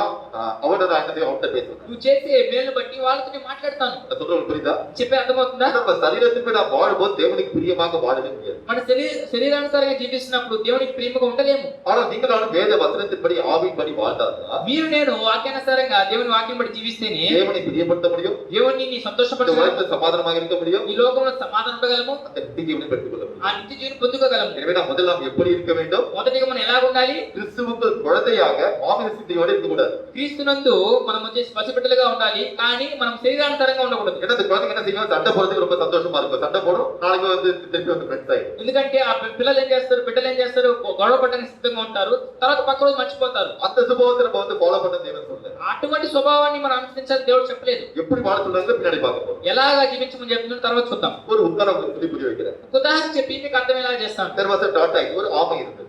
మాకు వచ్చేసి తాబేలు ఉండేది. பக்கத்துல பார்த்தா ஒரு நதி வந்து அதாவது ஒரு காட்டுல ஒரு நதி போயிட்டு இருந்தது. ఒక అడవిలో ఒక నది ప్రవహిస్తుండేది. அந்த ஆமை வந்து அந்த நதியை கிராஸ் பண்ணி அக்கறைக்கு போகும். అది ఒక తాబేలు ఆ నదిని దాటుకొని ఆ ఒడ్డుకి వెళ్ళాలి. அப்ப அந்த சைடு ஒரு தேள் வந்துச்சு. ஸ்கார்பியன் தேள் வந்தது. అక్కడ ఆ వైపు ఒక తేలు వచ్చింది. அந்த தேளுக்கு அக்கறைக்கு போட்டுட்டு இருந்தது. ఆ తేలు కూడా వచ్చేసి ఆ ఒడ్డు వైపు వెళ్ళాలని ఉండింది. அந்த ஆமைகிட்ட சொல்லுச்சு, ఆ తాబేలు చెప్పింది, அண்ணன் எனக்கு கொஞ்சம் அந்த அக்கறை வந்து கொண்டு விட்டுருங்க. అన్న అను ఆ ఒడ్డుకి చేర్చండి. ஒன்னெல்லாம் கொண்டு வந்து அப்ப அந்த ஆமை சொன்னிச்சு, ஒன்னெல்லாம் வந்து நம்ப முடியாது. తాబేలు వచ్చేసి చెప్పింది, నేను నమ్మలేను. நடுவுல ஏதாச்சும் எனக்கு கஷ்டப்பட்ட மாதிரி காரியம் என்ன செய்யறது? నువ్వు మధ్యలో నన్ను కష్టపరిచే విధంగా కార్యం చేసి నేను చేసేది. நான் ஒன்றும் செய்ய மாட்டேன், கொடுக்க அப்படி மேலே வச்சுட்டு கொட்டைய மாட்டேன், பயப்படாதீங்க அப்படின்னு சொன்னிச்சு. నేనేం చెప్తున్నా, తోకని పైకే పట్టుకొని ఉంటాను, నేనేం చేయను, మీరే బాధపడకండి. சரி, அதை பார்த்து பாவப்பட்டு என்ன செஞ்சு அவனுடைய மேல அந்த ஓடு மேல உட்கார வச்சு. సరే, దాన్ని చూసి పాపపడి తన ఒక పైన బెంకు మీద పెట్టుకునింది. இப்ப நதியில அதை ஸ்விம் பண்ணி அப்படியே மேல அப்படி கிராஸ் பண்ணிட்டு போயிட்டு இருக்கு. ఇప్పుడు నదిలో అది తాబేలు వచ్చేసి ఈత కొట్టుకుంటూ అది వెళ్తూ ఉంది. பாதி நதியை கிராஸ் பண்ணிடுச்சு. ఒక సగం నది దాటేసింది. அப்ப அந்த தேளுக்கு மனசுல வந்து என்ன வருது? తేలికి వచ్చి మనసు ఆలోచన இது వస్తుంది. ரொம்ப ஹார்டா இருக்கு, இந்த ஹார்டா இருக்கு, நம்ம ஒரு கொட்டினா உள்ள போகுமா போகாதா செக் பண்ணுவோம். ఇది ఎందుకంటే ఇది చూస్తే చాలా గట్టిగా ఉంది, మనం గుచ్చితే లోపలికి వెళ్తుందా లేదా ఒకసారి చూడాలి. லைட்டா ஒரு குட்டி பார்ப்போம். మనం ఒక తేలిక ఒక గుచ్చి చూద్దాం. லைட்டா ஒரு குட்டி குட்டிச்சா? తేలిక ఒక గుచ్చి గుచ్చిందంట. அப்ப ஆமா சார், என்ன செய்யற அப்படின்னு கத்திச்சா. అప్పుడు తాబేలు ఏం చేస్తున్నావు అని అడిగిందంట. ஒண்ணுல அதாவது என்ன ஸ்லிப் ஆற மாதிரி அப்படியே பிடிச்சிக்கிட்டாங்க. లేదు స్లిప్ అయ్యేలాగా ఉంది, నేను పట్టుకున్నాను అంతే. அப்ப தேல் நடிச்சிட்டு இது கொஞ்சம் எஃபெக்ட் ஆகுது, நம்ம இன்னும் கொஞ்சம் பார்க்கலாம், கொஞ்சம் தூரம் போட்டு கொஞ்சம் தூரம் போச்சாரு. అప్పుడు వచ్చి తాబేలు తేలు అనుకుందంట, లేదు మనం లైట్ గా గుచ్చితే లోపల పోవట్లేదు అనుకుందంట. அப்ப நதி ரொம்ப பக்கத்துல வந்துச்சு. చూస్తే నది చాలా పక్కన వచ్చేసింది. இப்ப தேலுக்கு தைரியம் வந்துச்சு. ఇప్పుడు తేలికి వచ్చేసి ధైర్యం వచ్చింది. இப்ப நம்ம முழு பலத்தோட ஒரு கொட்டு என்ன நடக்கும்? ఇప్పుడు వచ్చేసి మనకున్న పూర్తి బలంతో ఒక దెబ్బ కొట్టినాము, దాన్ని ఏం చేస్తాం చూద్దాం. அப்ப முழு பலத்தோட ஒரு கொட்டு கொட்டுச்சு. పూర్తి బలంతో అది తోకతో ఒక దెబ్బ కొట్టింది. இவனோட புத்தி காமிச்ச பத்தியா? నువ్వు నీ బుద్ధి చూపించా చూసావా? என்ன சொன்ன மேல உட்காரும் போது, నువ్వు నా పైన కూర్చొని నీకేం చెప్పాను? நீ ஒண்ணுமே செய்யாம ஒழுங்கா வந்தா வந்து உன்னை அழைச்சு போறேன். ఎందుకంటే నువ్వు ఏమి చేయకుండా నువ్వు వస్తేనే నేను తీసుకోపోతాను చెప్పన్నాను. அப்ப அந்த தேல் சொல்லிச்சா? అప్పుడు ఆ తేలు చెప్పిందంట, நான் ஒன்றும் செய்யாம தான் இருக்குன்னு நினைச்சேன். నేను ఏం చేయకూడదు అనుకున్నాను. அவனோட சுபாவம் கொட்டுறதுதான், நான் கொட்ட வேண்டியதா ஆயிடுச்சு. ఇది నా ఒక స్వభావమే గుచ్చడమే, అందుకే నేను గుచ్చేసాను, என்ன மன்னிச்சிருப்பா அப்படின்னு. నేను క్షమించయ్యా అని చెప్పనింది. இனிமே உன்னை மன்னிக்கிறது ஒண்ணும் இல்ல, నేను క్షమించడానికి ఏం లేదు, நான் என்ன செய்ய போற பாரு அப்படின்னு. నేను ఏం చేయబోతున్నాను చూడనింది. அப்படியே ஒரு தண்ணில ஒரு முழுகிச்சு. ఆ నీళ్ళ అట్టే మునిగింది. மேல வந்தப்போ தேல் காணும், தேல் செத்து போயிடுச்சு ఎందుకంటే தண்ணில. ఆ నీళ్ళ పడితే తేలు చచ్చిపోయింది. తర్వాత இத நான் என்ன சொல்ல விரும்புறேன் అంటే ఇందులో ఏం చెప్పదలుస్తున్నానంటే, எப்படி தேளுடைய சுபாவம் வந்து கொட்டுறது மத்தவங்களுக்கு வந்து கஷ்டத்தை தருது. తేలు ఒక స్వభావము గుచ్చడము, అది కాటి వేయడము, ఇతరుల్ని కష్టపెట్టడము. உங்களோட சுபாவம், இந்த சுபாவம் மத்தவங்களுக்கு கஷ்டம் தருதான் உங்களோட சுபாவம். ఎందుకంటే மத்தவங்களுக்கு அதாவது கஷ்டத்தை தரதான் நம்ம சுபாவம். మన స్వభావం కూడా ఇతరులకు కష్టపెట్టడమే మన స్వభావం. மத்தவங்களுக்கு நன்மை செய்யறது நம்ம சுபாவம் இல்ல. ఇతరులకు మేలు చేసేది మన స్వభావం కాదు. ஆனா இந்த சுபாவத்தை விட்டு நாம் என்ன செய்ய வேண்டும்? தேவன் சொல்கிற சுபாவத்திற்குள்ளாக நாம் செல்ல வேண்டும். అంటే ఈ స్వభావం నుంచి మన దేవుడు చెప్పే స్వభావంలోకి మనం మార్చబడాలి. நாம் இந்த உலகத்தை எப்படி இருந்தா மத்தவங்களுக்கு பிரியம் இல்லாம வாழ்ந்தோம். ఈ లోకంలో మనం ఎలాగున్నాం, ఇతరులకు ప్రియం లేకుండా நாம் జీవించాం. நம்முடைய குடும்பம் మనం మన కుటుంబము இதை விட்டு ஒரு இன்ச்சு அப்படி போகணும் இப்படி போகணும். మనము మన కుటుంబం దీని నుంచి ఒక ఇంచు అవతలకి వెళ్ళము, యువతలకి వెళ్ళము. இது இந்த ఉலகத்தை முன்னாடி நம்ம வாழ்ந்த வாழ்க்கை. ఇది మన ఈ లోకంలో ముందు మనం జీవించిన జీవితం. இயேசுவை ஏற்றுக்கொண்ட பிறகு కానీ యేసుక్రీస్తు వారిని అంగీకరించిన நாம் తర్వాత மூலமாக அநேகருக்கு நன்மை செய்ய தேவை இருக்கிறார். మన మూలంగా అనేకులకి దేవుడు ఆయన మేలు చేయాలని ఇష్టపడుతున్నాడు. எப்ப நன்மை செய்ய முடியும்? ఎలా మేలు చేయగలడు? உங்க சுபாவம் மாறினாதான் முடியும். మీ స్వభావాలు మార్చబడితే அப்புறம் చేయగలడు. நீங்க பாவத்தை சிந்தையோட வாழும்போது உங்க சுபாவம் மாறாது. మీరు శరీరానుసారంగా జీవిస్తున్నప్పుడు మీ స్వభావాలు మార్చబడవు. அப்போ உங்க வாழ்க்கை மூலமா உங்களுக்கே பிரயோஜனம் இருக்காது. మీ జీవితం మూలంగా మీకే ప్రయోజనంగా ఉండదు. உங்க வாழ்க்கை மூலமா தேவனாம மகிமைப்படாது. మీ జీవితం మూలంగా దేవుని మహిమపరచబడదు. So, முதல்ல நம்ம என்ன பார்த்தோம்? మొదటిగా మనం ఏం చూసాం? நாம் வந்து கிறிஸ்துவுக்குள் குழந்தையாக மானச சிந்தையோட இருக்கக்கூடாது. మన క్రీస్తునందు మనం జీవించాలి కానీ మనం వచ్చేసి శరీరానుసారంగా జీవించకూడదు. ரெண்டாவது என்ன பார்க்க போறோம்?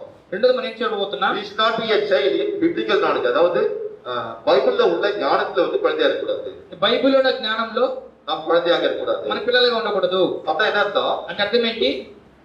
நாம் சபைக்கு வருகிறோம், మన సంఘానికి వస్తున్నాం ஆனாலும் కానీ பைபிளை குறித்து நமக்கு எவ்வளவு ஞானம் இருக்கு? బైబిల్ గురించి ఎంత జ్ఞానం ఉంది? பல பேர் என்ன செய்யறாங்க? பல படிப்பு படிக்கிறாங்க. ఇప్పుడు అనేకులు చూస్తే అనేక చదువులు చదువుతున్నారు. சில பேர் கிராஜுவேஷன் பண்றாங்க.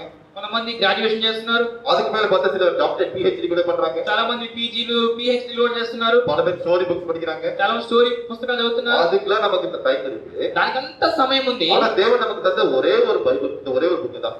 దేవుడు మనకి ఇచ్చిన ఒకే ఒక బైబిల్, ఒకే గ్రంథం ఇది. இதை படிக்கிறதுக்கு எவ்வளவு பேருக்கு கஷ்டமா இருக்கு. దీన్ని చదవడానికి ఎంత మందికి కష్టంగా ఉంది. சோ தேவன் நம்மை பார்த்து என்ன சொல்கிறார்? దేవుడు మనం చూసి ఏం చెప్తున్నాడు? இப்போது நாம் பார்க்க போகிறோம். ఇప్పుడు మనం చూడబోతున్నాం. இரண்டாவது காரியம் நம்ம என்ன பார்க்கிறோம்? రెండో వారు ఏం చూస్తున్నాం? நாம் எப்படிப்பட்ட குழந்தையாக இருக்கக்கூடாது என்று பார்க்கிறோம். మనం ఎటువంటి పిల్లలుగా ఉండకూడదని విషయం చూస్తున్నాం. We should not be a child in biblical knowledge. அதாவது வேத அறிவுல நம்ம குழந்தையாக இருக்கக்கூடாது. మనం పరిశుద్ధ గ్రంథంలో జ్ఞానంలో మనం వచ్చేసి బిడ్డలుగా ఉండకూడదు. என்னோட எடுத்துக்கொள்ளுங்கள். అంటే నాతో పాటు తీసుకునండి. The book of Hebrews chapter 5 verse 1. எபிரேயருக்கு நிருபம் 5ஆம் அதிகாரம் 12ஆம் வசனத்தை பார்ப்போம். ఎబ్రీయులకు రాసిన పత్రిక 5ஆம் அதிகாரம் 12ஆம் வசனம். 5వ అధ్యాయము 12వ వచనం. ఎబ్రీయులకు రాసిన పత్రిక 5వ అధ్యాయము 12వ వచనము. కాలమును బట్టి చూచితే మీరు బోధకులుగా ఉండవలసిన వారై ఉండగా దేవోక్తులలో మొదటి మూల పాఠములను ఒకడు మీకు మరలా బోధింపవలసి వచ్చెను. ஓகே. మీరు పాలు త్రాగవలసిన వారే గాని బలమైన ఆహారము తినగలవారు కారు. இல்ல நம்மை பார்த்து என்ன சொல்கிறார்? చూడండి మనం చూసి ఏం చెప్తున్నారు? சபைக்கு நீங்க வந்து 10 வருஷம் 15 வருஷம் சில பேர் 20 வருஷம் கூட ஆகுது விசுவாசி. మీరు సంఘానికి వచ్చి 5 సంవత్సరాలు 10 సంవత్సరాలు 20 సంవత్సరాలు కూడా అయింది విశ్వాసులుగా ఉండి. காலத்தை பார்த்து நீங்க எப்படி இருக்கணும்? பாஸ்டராக போதகராக இருக்க வேண்டும். కానీ ఈ కాలం బట్టి చూస్తే మీరు బోధకులుగా ఉండాలి. ஆனா நீங்க இன்னும் எப்படி இருக்கீங்க? இன்னும் குழந்தையாக ஒரு பால் குடிக்கிறவங்களா தான் இருக்கீங்க. ఇంకా మీరు పిల్లలుగా పాలు తాగేవారుగా ఉన్నారు. வேத வசனத்துல ஆழத்தை சொன்னா புரிய மாட்டேங்குது. ఎందుకంటే పరిశుద్ధ గ్రంథం నుంచి అంతరాలకు తెలియజేస్తే మీకు అర్థం కాకుండా ఉంది. இப்ப சில பேருக்கு வந்து பார்த்தா நாகூம் எங்க இருக்குன்னா நாகூம் எங்க இருக்கு? பைபிள்ல இருக்கா அப்படின்னு சந்தேகம் வரும். నాహూం ఎక్కడుందంటే అనేకులకు వచ్చి నాహూమా ఎక్కడుంది? బైబిల్లో ఉంది అని అడుగుతున్నారు. பிலோமோன்னு ஒரு அதிகாரத்தை சொன்னா ఫిలోమోను రాసిన పత్రిక அது எங்க இருக்கு? கொத்த நிபந்தனாவா பாஸ்த నిబంధనావా? అది కొత్త నిబంధన పాత నిబంధన అని అడుగుతున్నారు. பல பேருக்கு சந்தேகம். ఇలాగ అనేకులకి సందేహం ఉంటుంది. உங்களுக்கு புரியுதா? నేను చెప్పేది మీకు అర్థమవుతుందా? ஆனா நம்முடைய தேவன் நமக்கு தந்த இந்த வேத வசனங்கள், మన దేవుడు మనకి ఇచ్చిన ఈ పరిశుద్ధ గ్రంథము, இதை குறித்து தேவன் என்ன சொல்கிறார்? దీని గురించి దేవుడే చెప్తున్నాడు. வேத வசனத்தை பெற்றுக்கொண்டு நாம் தேவர்கள் என்று சொல்கிறார். మన పరిశుద్ధ గ్రంథాన్ని తెలుసుకున్న మనము దేవదూతలు అంటున్నాడు. சோ அப்படி இருக்கும்போது இந்த வசனம் தான் நம்ம கடைசி நாள் நியாயம் தீர்க்கும் போது, ఈ వాక్యమే అంత్య దినాల్లో మన న్యాయం இந்த తీర్చబోతుంది. வசனம் நடந்தாதான் நமக்கு சமாதானம் வரும்போது, ఈ వాక్యానుసారం నడుచుకుంటే మనకు సమాధానం రాబోతుంది. இந்த வசனத்தை நாம் வாழ்ந்தாதான் நமக்கு ஆசீர்வாதம் கிடைக்கும் போது, వాక్యానుసారంగా జీవిస్తే మనకు ఆశీర్వాదం రాబోతుంది. ஆனாலும் வேத వசனத்துல நமக்கு என்ன பிரியம் இல்லாம இருக்கும். కానీ పరిశుద్ధ గ్రంథం పట్ల మనం ప్రియముగా లేకుండా ఉన్నాము. பல பேர் பார்த்தா வேதத்தை பார்த்தா ஒரு அதிகாரம் கூட படிக்கிறது கிடையாது. అనేకులు మనం చూసినట్లయితే పరిశుద్ధ గ్రంథంలో ఒక అధ్యాయం చదవడం లేదు. நமக்கு தந்த கேலண்டர்ல இன்னைக்கு என்ன வசனம் இருக்கு? ఈ రోజు చూసినట్లయితే క్యాలెండర్ లో మనకి ఈరోజు ఏ వాక్యం ఉంది? இல்ல வாட்ஸ்அப்ல நமக்கு என்ன வசனம் வருது? ఇవి వాట్సాప్ లో ఈరోజు ఏ వాక్యం వస్తుంది? அந்த பட்சத்துல திருப்தி ஆயிடும். అది చదివితే మనం తృప్తి అయిపోతాం. இந்த ఆశీర్వాద వచనం வருதா? ఆశీర్వాదం ఆ వచనం వస్తుందా? நான் பண்ணி மோளாக்காமல் தலையாக்கவே, నీకు తోకగా కూడా తలగా చేస్తాను, ஆபிரகாமை போல நீ ஆசீர்வதிப்பேன். అబ్రాహాము వలె அந்த ఆశీర్వదిస్తాను. நீங்க ఆశీర్వదిங்க ఆண்டவரே, நான் அதுக்காக தான் இருக்கு. ఆశీర్వదిங்க. ఆశీర్వదించిన దేవుడా అందుకోసం నేను నన్ను ఆశీర్వదించండి. எப்போ ஆசீர்வதிப்பான்னு அது தெரியாது. ఎప్పుడు ఆశీర్వదిస్తారో తెలియదు. நான் சொல்றது புரியுதா உங்களுக்கு? నేను చెప్పే అర్థమవుతుందా మీకు? அப்பதான் வேத ஞானத்துல எப்படி இருக்கும்? குழந்தைகளாக இருக்கிறோம். పరిశుద్ధ గ్రంథం పట్ల జ్ఞానంలో మనం పిల్లలుగా ఉన్నాము. அதான் சொல்றது, இவ்வளவு வருஷம் அநேக வருஷம் ரட்சிக்கப்பட்டு சபைக்கு வந்தாச்சு. నువ్వు రక్షించబడి అనేక సంవత్సరాలు సంఘానికి వస్తున్నావు. வேதத்தை குறித்து கொஞ்சம் கூட ஞானம் இல்லையே. పరిశుద్ధ గ్రంథం పట్ల మీకు కొద్దిగైన జ్ఞానం లేదే. சின்ன குழந்தை போல வெறும் பாலதான தர வேண்டியிருக்கு. ఇంకా చిన్న పిల్లల పాలే మీకు ఇచ్చేలా ఉంది. 13, 14 படிப்போம். ఇప్పుడు 13, 14 చూద్దాం. మరియు పాలు త్రాగు ప్రతి వాడును శిశువే గనుక నీతి వాక్య విషయంలో అనుభవం లేని వాడై ఉన్నాడు. ஓகே, சின்ன குழந்தை என்ன செய்யும்? அப்படி பால் மட்டும் தான் அதுக்கு வந்து குடிக்க முடியும். చిన్న బిడ్డలు ఏం చేస్తారు అంటే చిన్న బిడ్డలు మనం ఏమి ఇవ్వగలము? పాలు మాత్రమే ఇవ్వగలము. அதே போல யாரு வந்து பார்த்தா ஆவிக்குரிய வாழ்க்கை குழந்தைகளா இருக்காங்களோ, ఎవరైతే ఆత్మీయ జీవితంలో పసిపిల్లలే ఉన్నారో, வேத வசனம் ஏதாவது கொஞ்சம் சொன்னா உனக்கு புரிய மாட்டேங்குது. ఏదైనా పరిశుద్ధ గ్రంథం గురించి వాళ్ళకి అంతరాలలో చెప్తే వాళ్ళకి ఏం అర్థం కావడం లేదు. நீங்க உங்களுக்காக வாழக்கூடாது, கிறிஸ்துக்காக வாழணும்னா మీరు మీ కొరకు కాదు క్రీస్తు కొరకు జీవించాలంటే என்ன சொல்ற புரிய மாட்டேங்குது. ఆయన ఏం చెప్తున్నాడు అర్థం కావడం நான் లేదు. எனக்காக வாழணும், யாருக்காக வாழணும்? మీరు నా కోసం జీవించిన ఎవరి కోసం జీవించేది? So, இப்படி பல காலம் சொன்னா உனக்கு புரியாது. ఇలాగ అనేక కార్యం చేస్తే వాళ్ళకి అర్థం కాదు. நீங்கள் அதாவது நீங்கள் மறித்திரானால் கிறிஸ்துக்காக நீங்கள் பிழைப்பீங்க அப்படின்னு சொன்னீங்க. మీరు మరణించినట్లయితే మీరు క్రీస్తు కొరకు బతుకుతారని నేను చెప్పినట్లయితే எதுக்கு நான் மறிக்கணும்? நான் எதுக்கு சாவணும்? నేను ఎందుకు మరణించాలి? ఎందుకు నేను సావాలి? செத்த நான் வீடோட இருக்க నేను முடியும்? చచ్చిపోతే ఎలా బ్రతుకుతాను? இப்படி அநேக காரியங்கள் ஒன்றும் புரியாம இருக்கு. ఇంకా అనేక కార్యాలు వాళ్ళకి అర్థం కాకుండా ఉంటుంది. இந்த வேதத்தின் ஆழங்களை உணர்ந்து கொள்ளாத பட்சத்தில் పరిశుద్ధ గ్రంథం యొక్క అంతరాలమును అర్థం చేసుకునే పక్షంలో நாம் குழந்தைகளாக இருப்போம். మనం పసిపిల్లలుగా ఉన్నాము. எனவே நம்மை பார்த்து சொல்கிறார், ఏమనగా మనం చూసి చెప్తున్నారు நாம் எப்படி இருக்க வேண்டும்? நாம் துர்குணத்தில் குழந்தையாக இருக்க మనం வேண்டும். ఎలా ఉండాలి? దుష్టత్వంలో పసిపిల్లలే ఉండాలి. ஆனால் ఆవికుரிய வாழ்க்கையில వరద தேறியவர்களாக இருக்க మన வேண்டும். ఆత్మీయ విషయంలో మనం బుద్ధి కలిగిన వారే పెద్దవారు వల్లే ఉండాలి. So, పౌలు சொல்கிறது எடுத்துக்கொள்வோம். పౌలు చెప్తున్నది మనం తీసుకుందాం. The book of 1 Corinthians chapter 14 verse 20. 1 Corinthians 14వ అధ్యాయం 20వ వచనాన్ని பார்ப்போம். కొరింథీయుల రాసిన మొదటి పత్రిక 14వ అధ్యాయం 20వ వచనాన్ని మనం తీసుకున్నట్లయితే The book of 1 Corinthians chapter 14 verse 20. 1 Corinthians 14వ అధ్యాయం 20వ వచనం. కొరింథీయుల రాసిన మొదటి పత్రిక 14వ అధ్యాయం 20వ వచనం. సహోదరులారా, మీరు బుద్ధి విషయమై పసిపిల్లలు కాక దుష్టత్వము విషయమై శిశువులుగా ఉండుడి, బుద్ధి విషయమై పెద్దవారులై ఉండుడి. So, நாம் புத்தியில் எப்படி இருக்க வேண்டும்? குழந்தைகளாக இருக்கக்கூடாது. మనం బుద్ధి విషయంలో మన పిల్లలుగా ఉండకూడదు. எப்படி இருக்க வேண்டும்? We should be a perfect person. நாம் வந்து அப்படி ஒரு வளர்ந்த ஒரு தேறிய மனுஷனாக இருக்க வேண்டும். మనం సంపూర్ణంగా మనం పెరిగి పెద్దవారుగా ఉండాలి. அதைத்தான் பேதுரு சொல்கிறார். అదే పేతురు చెప్తున్నారు. The book of 1 Peter పేతురు రాసిన మొదటి పత్రిక chapter 2 verse 3. 1 பேதுரு 2వ అధ్యాయం 3వ వచనాన్ని பார்க்கும்போது మనం పేతురు రాసిన మొదటి పత్రిక 2వ అధ్యాయం 3వ వచనాన్ని మనం చూసినట్లయితే the book of 1 Peter chapter 2 verse 3.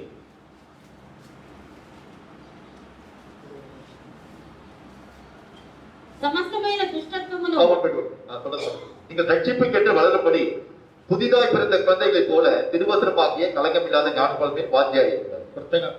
క్రొత్తగా జన్మించిన శిశువులను పోలిన వారై ఆ. నిర్మలమైన వాక్యమును పాల వలన రక్షణ విషయంలో ఎదుగు నిమిత్తము ఆ పాలను అపేక్షించుడి. So, என்ன சொல்கிறார் நமக்கு?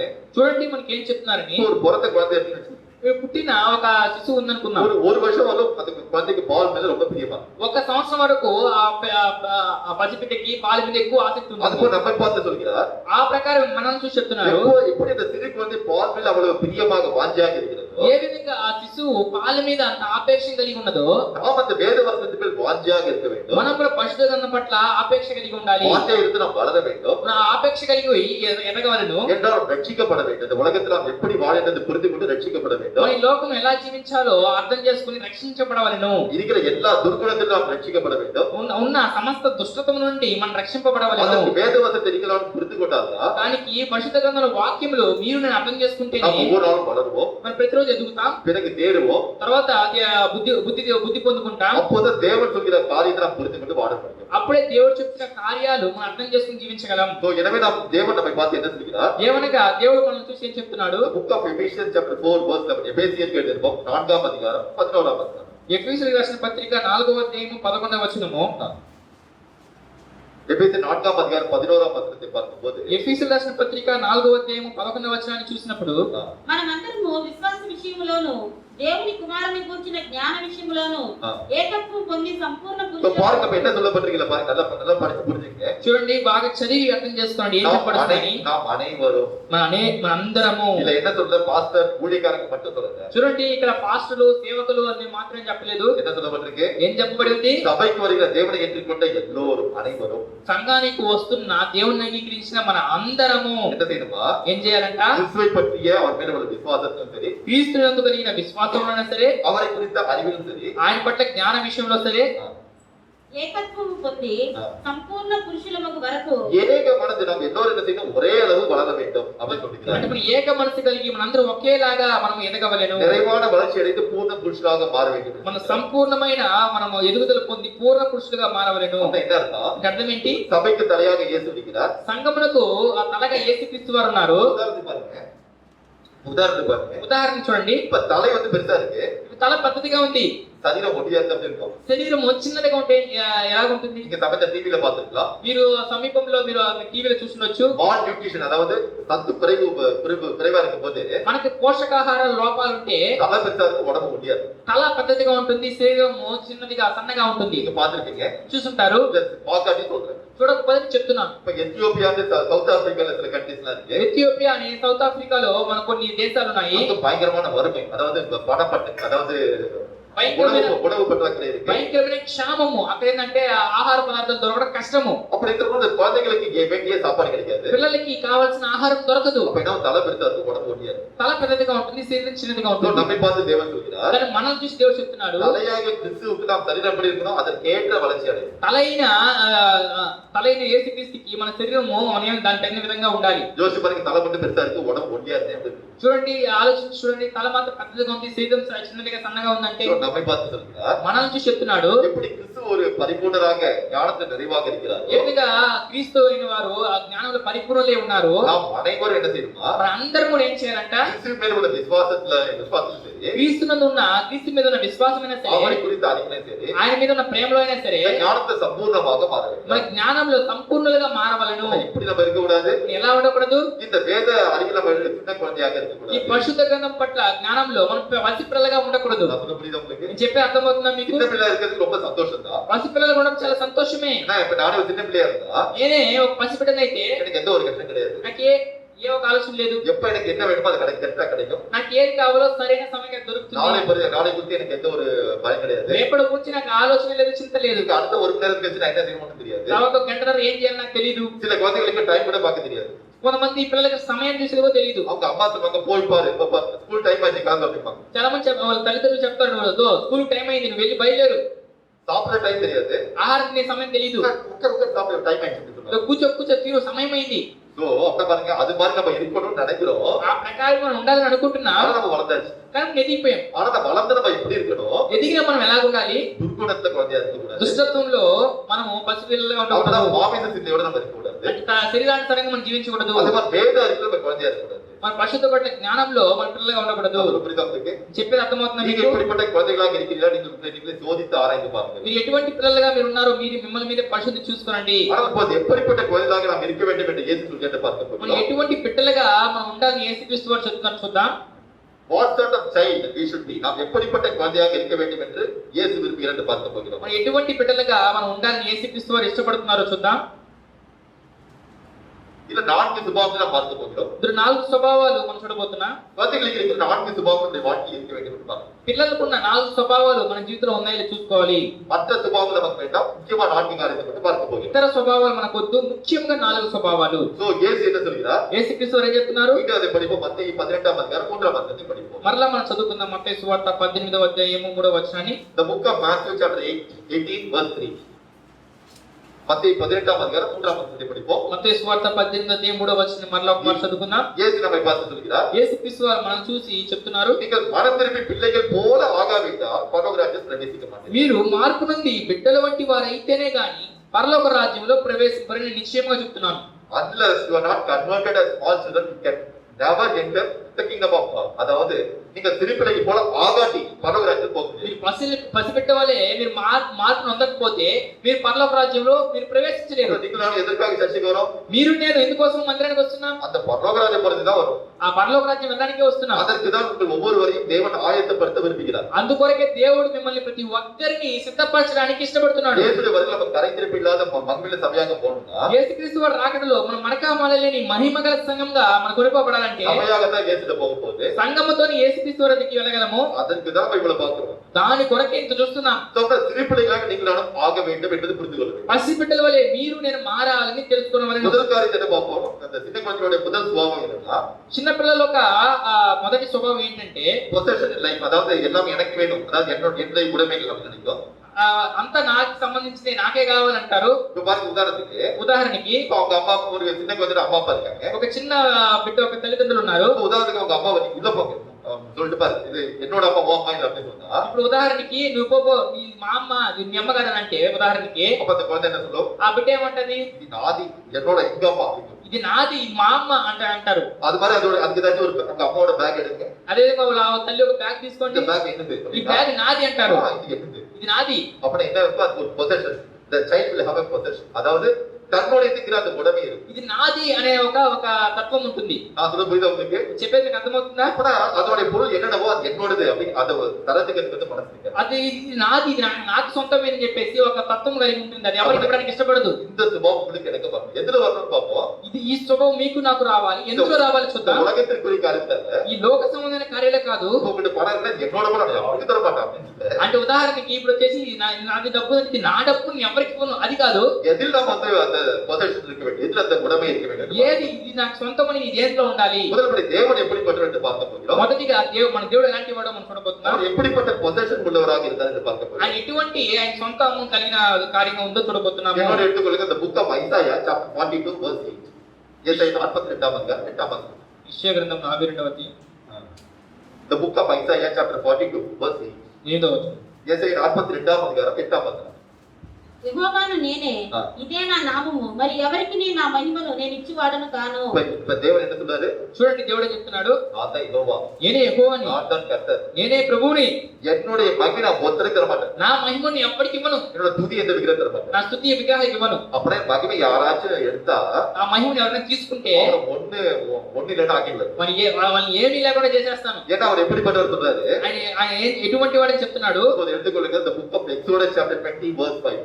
Exodus నిర్గమకాండము chapter 20 verse 5. 20వ అధ్యాయము 5వ వచనం. யாத்ராகமம் 20ஆம் அதிகாரம் 5ஆம் வசனத்தை பார்க்கும்போது నిర్గమకాండము 20వ అధ్యాయము 5వ వచనాన్ని మనం చూసినప్పుడు நான் எரிச்சலுள்ள தேவன் என்கிறார். I am the consuming fire அப்படிங்கிறார். నేను రోషము గల దేవుడను అని చెప్పంటున్నాడు. ஏன்னா ఏమంటే நான் தான் உங்களுடைய தேவன், నేను మీ దేవుడను, என்னை தவிர வேறு தேவன் இல்லை, నేను తప్ప వేరే దేవుడు లేడు. என்னை தவிர நீங்க விக்கிரங்களை தேவனா நீங்க கூப்பிட்டா నన్ను తప్పించి మీరు విగ్రహాలను దేవుడుగా మీరు మొక్కితే இந்த கோபம் உங்களுக்கு விரோதமாக வரும். నా కోపం మీకు విరోధంగా వస్తుంది. நீங்கள் செய்த பாவத்திற்கு விரோதமாக 4-5 தலைமுறை வந்து நான் நியாயம் தீர்ப்பேன். నేను మీరు చేసిన పాపానికి వ్యతిరేకంగా 4-5 తరాలు మిమ్మల్ని శిక్షిస్తాను. அப்படின்னா தேவன் எப்படிப்பட்ட பொசசிவ்னஸ் இருக்கு புரியுதா உங்களுக்கு? దేవునికి ఎటువంటి ఆయన సొంతత్వం ఎలాగో చూసాము. அவர்தான் தேவன். నేనే దేవుడను, என்ன தவிர யாரையும் கூப்பிடக்கூடாது. నన్ను తప్పించి మీరు ఎవరు మొక్కకూడదు. எனக்கு மட்டும் துதியை செலுத்தணும், నాకు మాత్రం స్థుతి చెల్లించాలి, எனக்கே தான் மகிமை செலுத்தணும். నాకే మహిమ చెల్లించాలి. அப்படிப்பட்ட ஆவிக்குரிய வாழ்க்கையில நமக்கு என்ன வேண்டும்? பொசசிவ்னஸ் வேண்டும். అటువంటి ఆత్మీయ జీవితంలో మనకు అటువంటి తత్వం మనకు కావాలి. இயேசு என்ன சொல்றார் பார்ப்போம். యేసుక్రీస్తు వారు ఏం చెప్తున్నారు The చూద్దాం. book of John chapter 10 verse 27 and 28.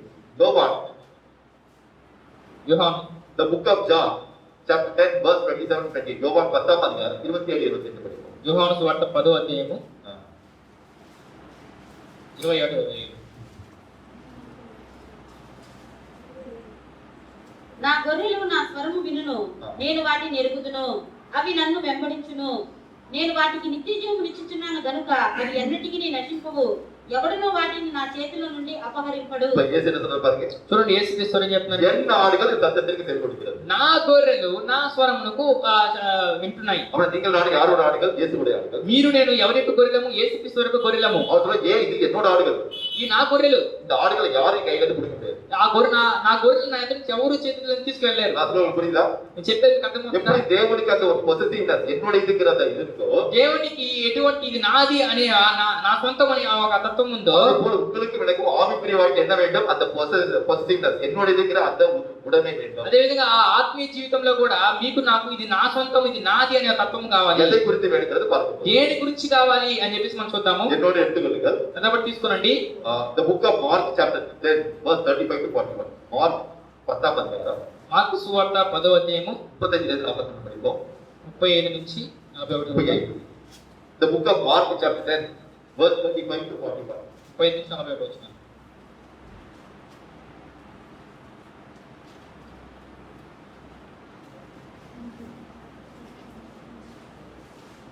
జెబెదయి కుమారులైన యాకోబును యోహానును ఆయన ఎద్దుకు వచ్చి, బోధకుడా, మేము అడుగునిదెల్లా నీవు మాకు చెయ్యగోరుచున్నామని చెప్పగా, இப்ப பாருங்க, யாக்கோபு மற்றும் யோவான் 2 பேரும் அண்ணன் தம்பிங்க வந்து இயேசுல சொல்றாங்க. ఇప్పుడు యాకోబు యోహాను ఇద్దరు అన్నదమ్ముళ్ళు వచ్చి యేసుక్రీస్తు వారిని அந்த చెప్తున్నారు, வசனத்தை வீட்டுல போய் பொறுமையா படிச்சு ఇంటికి వెళ్ళి మీ వాక్యాన్ని నిదానం చదవండి, நான் சுருக்கமா உங்களுக்கு சொல்லி புரிய வைக்க போறேன். మీకు చిన్నదిగా చెప్పి నేను అర్థంగా చేస్తాను. இப்போ அவங்க வந்து இயேசு என்ன கேக்குறாங்க, ఇప్పుడు వీరు వచ్చి యేసుక్రీస్తు వారి దగ్గర ఏమడుగుతున్నారు, ஆண்டவரே நீங்க உங்களுடைய மகிமையில அந்த பரலோக ராஜ்யத்துக்கு போகும்போது ప్రభువా మీ మహిమలో ఆ పరలోక రాజ్యానికి వెళ్ళినప్పుడు உங்களுடைய சிங்காசனத்தை எனக்கு ரைட்ல ஒரு பக்கத்துல ஒரு ஆள் கொடுங்க, லெஃப்ட்ல ஒரு பக்கம் ஒருத்தருக்கு வந்து இடம் கொடுங்க. ఈ సింహాసనం పక్కన రైట్ లో ఒక మనిషికి లెఫ్ట్ లో ఒక మనిషికి మీరు వచ్చేసి మీ సింహాసనం ఇవ్వండి. அப்ப இயேசு சொல்றாரு, అప్పుడు యేసుక్రీస్తు వారు చెప్తున్నారు, என்ன கேக்குறவங்க புரியுதா? నువ్వు ఏమడుగుతుంది నీకు అర్థమవుతుందా, நான் யார தேவகுமாரன், నేను ఎవరిని దైవకుమారుని, நீ சாதாரண மனுஷன் నువ్వు సాధారణ మనుషుడివి. அப்படி சொல்லல. அதோட அர்த்தம் என்ன? కానీ అలా చెప్పలేదు, కానీ దాని అర్థం అదే, நான் பெறுகிற சாதனை பெற முடியுமா? ఏం పొందుకున్నా நான் ஸ்தானம், நான் எந்த இடத்துல இருக்கோ அந்த இடத்தை நீ பெற முடியுமா? నేను పొందుకున్న స్థానం నువ్వు పొందుకోగలవా, அதுபோல நான் பண்ற பாடல் ஒன்றால் பாட முடியுமா? నేను పడే శ్రమలు పడగలవా. அப்ப அவர் சொல்ல முடியும் முடியும் ஆண்டவரே அப்படிங்கிறாங்க. అవును ప్రభు అని చెప్పి అంటున్నారు. ஓகே, நீ சொல்றது கரெக்ட், நான் பெற ஸ்தானத்தை கூட நீ பெற முடியும். నువ్వు చేసిన పొందే స్థానం నువ్వు పొందుకోగలవు. ஆனால் நான் என்னுடைய சிங்காசனத்தை வலதுபுறம் இடதுபுறம் யார் உட்கார்ந்துங்கிறத நான் இல்லை, என்னுடைய தேவனை டிசைன் பண்ணுவாரு. ఎందుకంటే నా సింహాసనం పక్కన కుడి వైపున ఎడమ వైపున ఎవరు కూర్చోలేదు, నా దేవుడే దాన్ని నిర్ణయిస్తాడు. இதுல நம்ம என்ன புரிந்து கொள்கிறோம்? ఇందులో నుంచి మనం ఏం అర్థం చేసుకోవాలి, என்ன சொல்றது? ఇదేం చెప్పలేదు, ஆண்டவர் எனக்கு 12 பேர் శిష్యులు இருக்கும், ప్రభువా మీ 12 మంది శిష్యులు ఉన్నారు, நமக்கு 12 பேரும் உங்க ராஜ்யத்துக்குள்ள வரும். మీ 12 మంది మీ రాజ్యం రావాలి. நான் சொல்றது புரியுதா?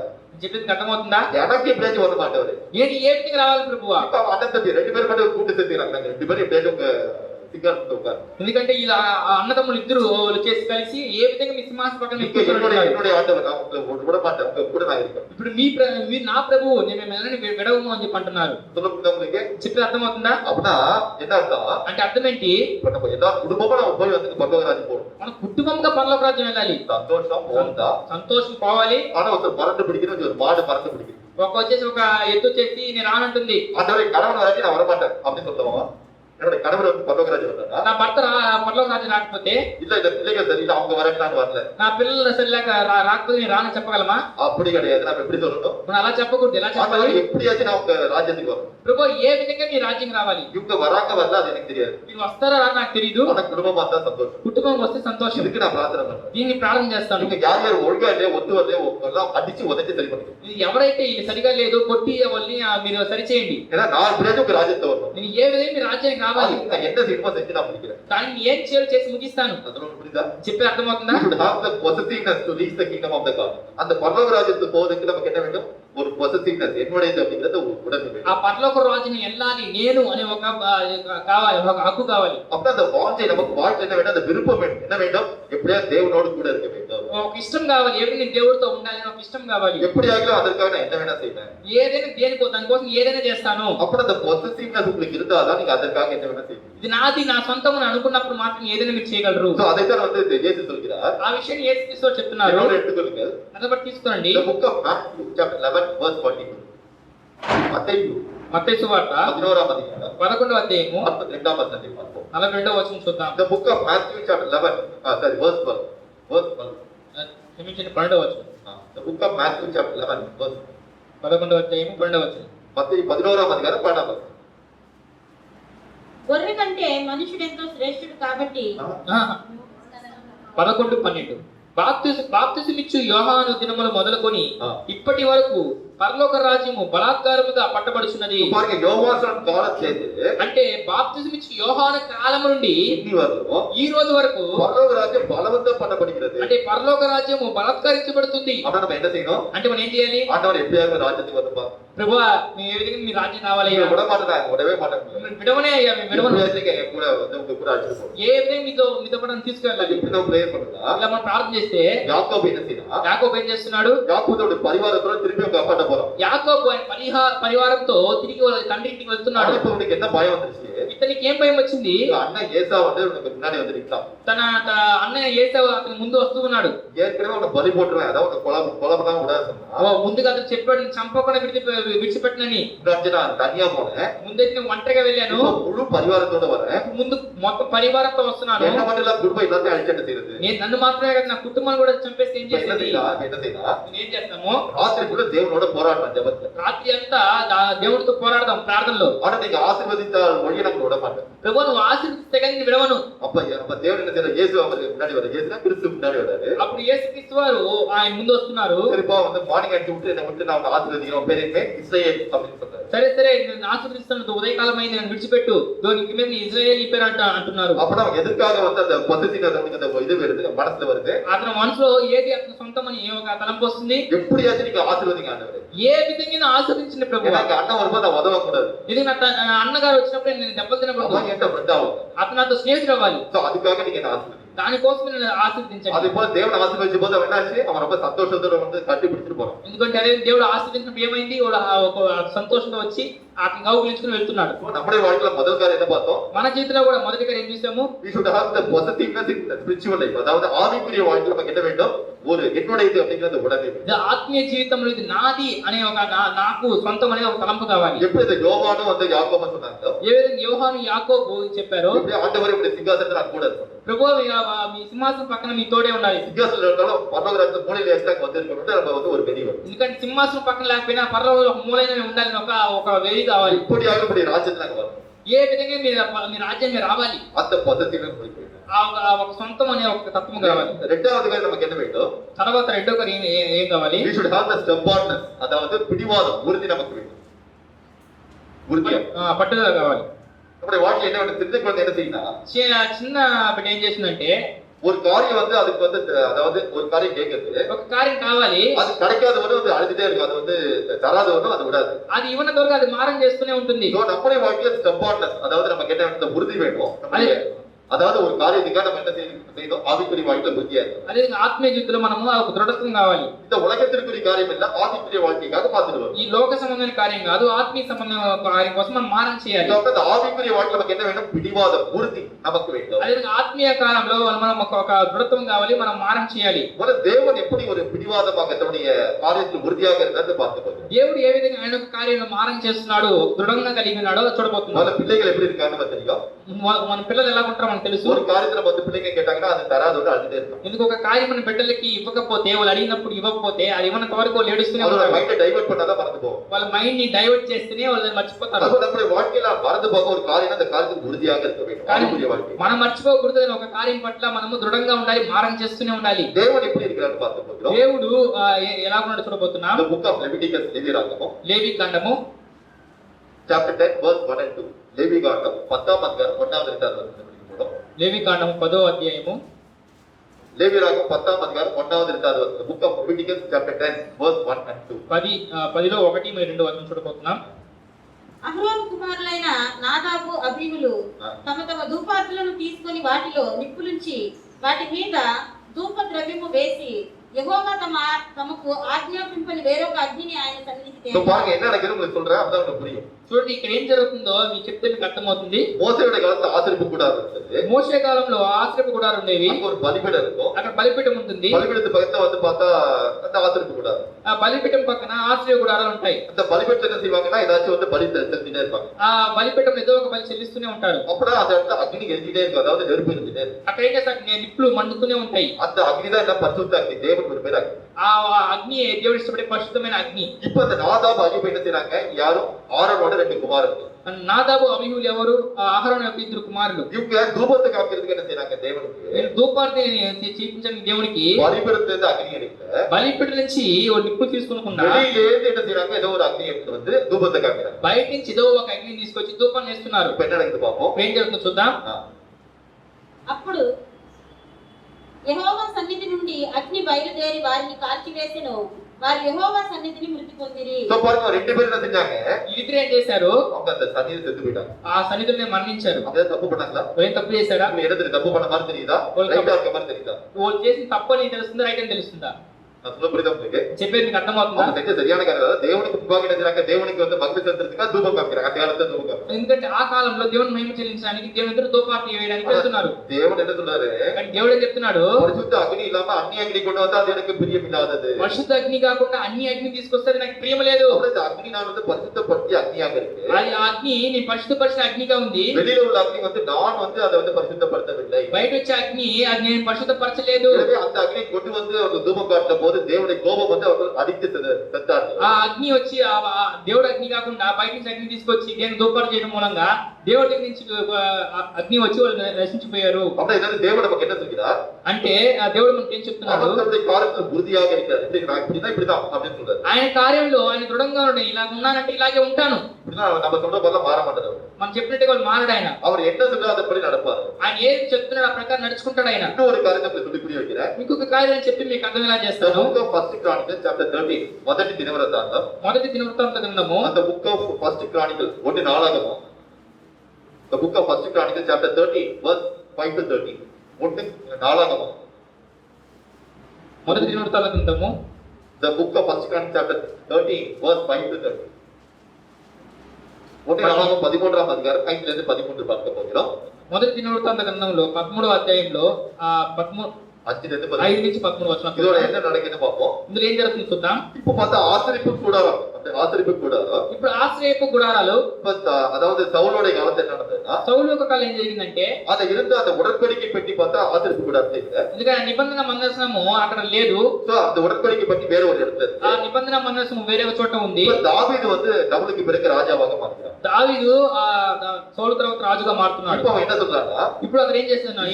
எல்லோரையும் கூட்டி முப்பர்கள் எல்லாரையும் கூட்டி పెద్దల్ని వాళ్ళందరినీ పిలిచి சவுலோட காலத்துல வந்து தேவனை வந்து எப்படி தேடுமని தேடுங்க.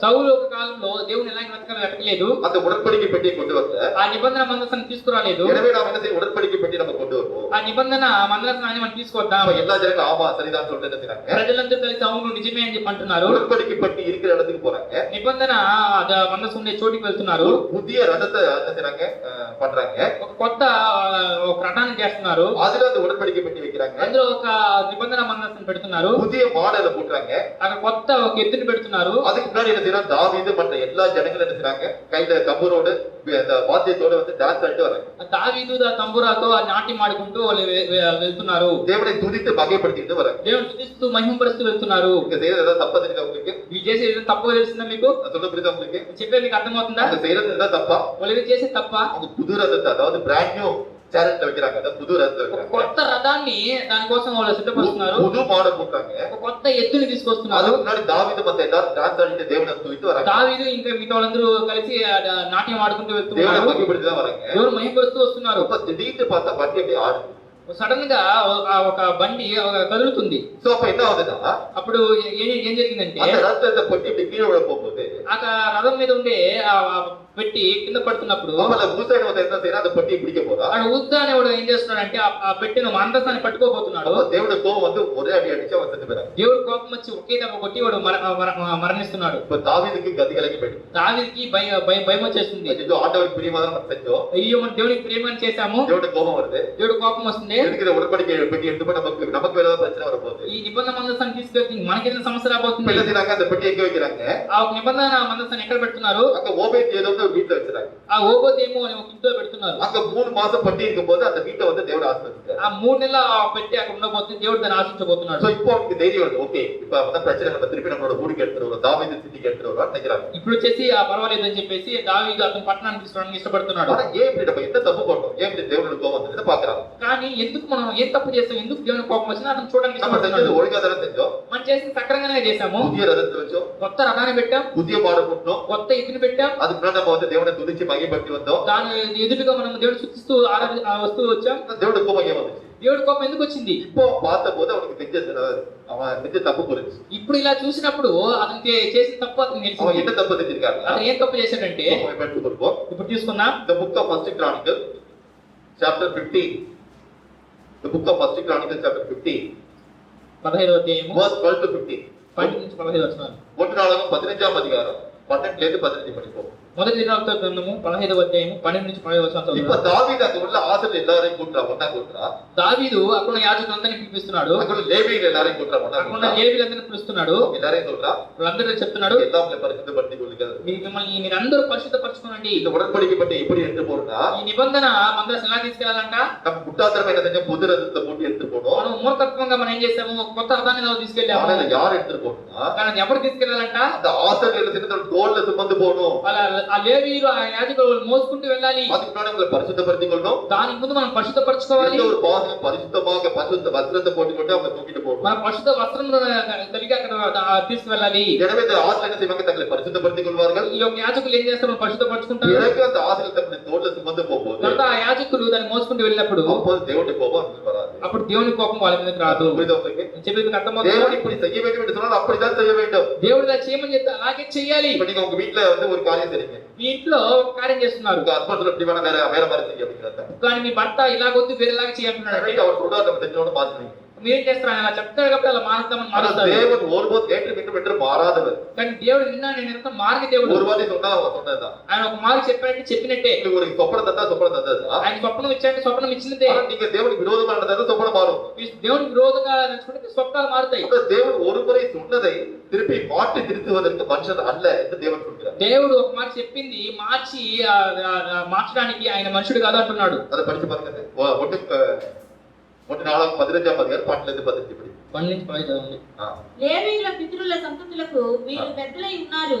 ఇంతకు ముందు మీరు ఇశ్రాయేలీయుల దేవుడైన యెహోవా మందసమును మోయక ఉండుట చేతను, మనము మన దేవుడైన యెహోవా యొక్క విధిని బట్టి విచారణ చేయకుండుట చేతను ఆయన మనలో నాశనము కలుగజేసెను. కావున ఇప్పుడు మీరును మీ వారును మిమ్మును మీరు ప్రతిష్ఠించుకొని నేను ఆ మందసమునకు సిద్ధపరిచిన స్థలమునకు దాని తేవలెను. இப்ப என்ன சொல்றாரு, என்ன தாவீது அவங்களை பார்த்து என்ன சொல்றா, చూడండి ఇప్పుడు దావీదు అనుసరించి చెప్తున్నాడు. நாம் எப்படி தேவனை தேட வேண்டும் அப்படி தேடவில்லை, మన దేవుని ఎలాగ వెతకాలో వెతకలేదు. எப்படி உடன்படிக்கை பெட்டி எடுத்துறோம் அப்படி வரல, ఏ విధంగా నిబంధన మందసం తీసుకురాలేదు. எனவே நீங்கள் உங்களை பரிசுத்தப்படுத்திக் கொள்ளுங்கள், మిమ్మల్ని ప్రతిష్ఠ చేసుకోండి, మిమ్మల్ని పరిశుద్ధపరచుకోండి, பிறகு தோள்களில் சுமந்து கொண்டு வாருங்கள். తర్వాత భుజాల మీద మోసుకునండి. సో అప్పుడు என்ன தேவனிடத்துல நாம் என்ன புரிந்து கொள்கிறோம், అంటే ఇందులో దేవుని అయితే ఏం అర్థం చేసుకున్నా, ரெண்டு உதாரணம் சொன்னேன். రెండు ఉదాహరణ చెప్పాను. ஒரு பரிசுத்தம் எப்படி வெளியேற்ற அப்படி எல்லாமே நெருப்புதான், అంత నిప్పే. ஆனா அந்த நெருப்பு எங்கேருந்து வந்ததுங்கிற தேவன் வந்து பாக்குறாரு. ఆ నిప్పు ఎక్కడి నుంచి వచ్చిందని దేవుడు చూస్తున్నాడు. அதே போல உடன்படிக்கை பெட்டி எப்படி அங்க வர வேண்டியதா, ఆ నిబంధన మందసం అక్కడ రావాలి. ஆனா அது எப்படி கொண்டு வர வேண்டும் என்று தேவனுடைய சித்தம் இருக்கிறது. అది ఎలాగ తీసుకురావాలని దేవుడి చిత్తమే ఉంది. அதனாலதான் பாத்தீங்கன்னா வேதவசனம் நமக்கு கொடுக்கப்பட்டிருக்குதா, అలాగే మన పరిశుద్ధత మనకి ఇవ్వబడి ఉంది. ஆனா தேவனிடம் நாம் எதற்கு பிரேயர் பண்றோம், మన దేవుని అయితే ఎందుకు ప్రార్థన చేస్తున్నాం. ఉదాహరణకి தத்தருக்கு கொடுக்க வேண்டியதா, அப்ப தத்தருக்கு நம்ம சில காரியங்கள் మన செய்யணும். దరిద్రులకి కొన్ని కార్యాలు చేయాలి. ஆண்டவர் இதை செய்ய நினைக்கிறோம், ஆண்டவரே మన சித்தமா தான் காரியத்தை செய்ய விரும்பிட்டாங்க. ప్రభు మీరు ఇలా చేయాలనుకుంటున్నాం, మీ చిత్తం మీద అలా చేయడం కృప దయచేయండి. உங்க விருப்பம் இல்லாட்டி தடை செஞ்சு போடுங்க. అయితే మీ ఇష్టం లేకపోతే అడ్డు కలిగించండి. ஏன்னா தேவன் என்ன சொல்லி அதன்படி செய்தால்தான் நம்ம ஆசீர்வதிக்க தேவன் ஆசீர்வதிப்பார். దేవుడు ఎలాగైతే చెప్తున్నా ఆ ప్రకారం మనం జీవిస్తే దేవుడు ఆశీర్వదిస్తాడు. தேவன் எதிர்ப்பு பிடிவாதமாக இருக்கிறார், அவருடைய வசனத்தின்படி அவர் நாம் இருக்க வேண்டும், அவரும் இருக்க வேண்டும் என்று அவர் விரும்புகிறார். దేవుడు ఏ విధంగా ఆయన చేసి మారం చేస్తున్నాడు, ఆయన వాక్యం పట్ల ఆయన నిజంగా ఉండాలని, స్థిరంగా ఉండాలని చెప్పేసి మారం చేస్తున్నాడు. ஏன்னா நீதி ஞான சிங்காசனத்தின் ஆதாரமாக இருக்கிறது. నీతి న్యాయంలో నా సింహాసనానికి ఆధారమే ఉన్నాయని చెప్తున్నారు. வேதம் சொல்கிறது, ఏదో పరిశుద్ధం చెప్తుంది. அவர் நீதி செங்கோலை கையில் வைத்திருக்கிறார், ఆయన నీతి రాజదండం మన చేతిలో పెట్టుకున్నాడు. அவர் நீதி விரும்பி அக்கிரமத்தை வெறுக்கிறார் என்று சொல்கிறார். ఆయన నీతిని ఇష్టపడి ఆయన అక్రమమును ఆయన ద్వేషిస్తున్నాడు అని చెప్పబడుతుంది. இதுதான் வேத வசனம். నీతి అంటే దేవుడు వాక్యం. அந்த வசனத்தின் நீங்கள் நான் வாழ்ந்தால் ఆ వాక్యం బట్టి మీరు నేను జీవిస్తేనే நாம் தேவனால் ஆசீர்வதிக்கப்படும். మన దేవుడు ఆశీర్వదించబడగలము. எப்படி தேவன் தம்முடைய வசனத்தின்படி அவர் வைராக்கியம் கொண்டிருக்கிறாரோ, ఏ విధంగా దేవుడు ఆయన వాక్యం బట్టి వైరాగ్యం కలిగి ఉన్నారు. வானபோய் ஒழிந்துவிட்ட வார்த்தை ஒரு நாள் ஒழிந்து போகாது என்று சொல்கிறார். ఆకాశం గతించిన నా వాక్యం గతించలేదని చెప్తున్నాడు. ఆ ప్రకారం మీరు அந்த నేను வசனத்தின்படி வாழ்வதற்கு நாம் என்ன செய்ய வேண்டும், உறுதியாக இருக்க வேண்டும். ఆ వాక్య ప్రకారం జీవించడానికి మీరు నేను స్థిరం కలిగి ఉండాలి. எப்படி நம்முடைய தேவன் உறுதியாக இருக்கிறாரோ, ఏ విధంగా దేవుడు మన దేవుడు ఎలాగ స్థిరంగా ఉన్నాడో, எப்படி சிறு குழந்தைகள் பிடிவாதமாக ஒரு காரியத்தில் உறுதியாக இருக்கிறதோ, ఏ విధంగా చిన్న పిల్లలు మారం చేస్తూ ఒక కార్యం పట్ల స్థిరంగా ఉన్నారో, அதுபோல ஆவிக்குரிய வாழ்க்கையில் வசனத்தின்படி வாழ்வதற்கு உறுதியாக இருக்க வேண்டும். అది ఆత్మీయ జీవితంలో మన వాక్యానుసారంగా జీవించడానికి మనము దృఢంగా కలిగి ఉండాలి. அதற்கு நாம் தேவனை பார்த்து என்ன சொல்ல வேண்டும், దానికి దేవుని చూసి మనం ఏం చెప్పాలి, என்னோட எடுத்துக்கொள்ளுங்கள். అంత బట్టి తీసుకోండి. இந்த புக் ஆஃப் சாம் சாப்டர் 119 సంగీతం 119 కీర్తనలు 119వ కీర్తన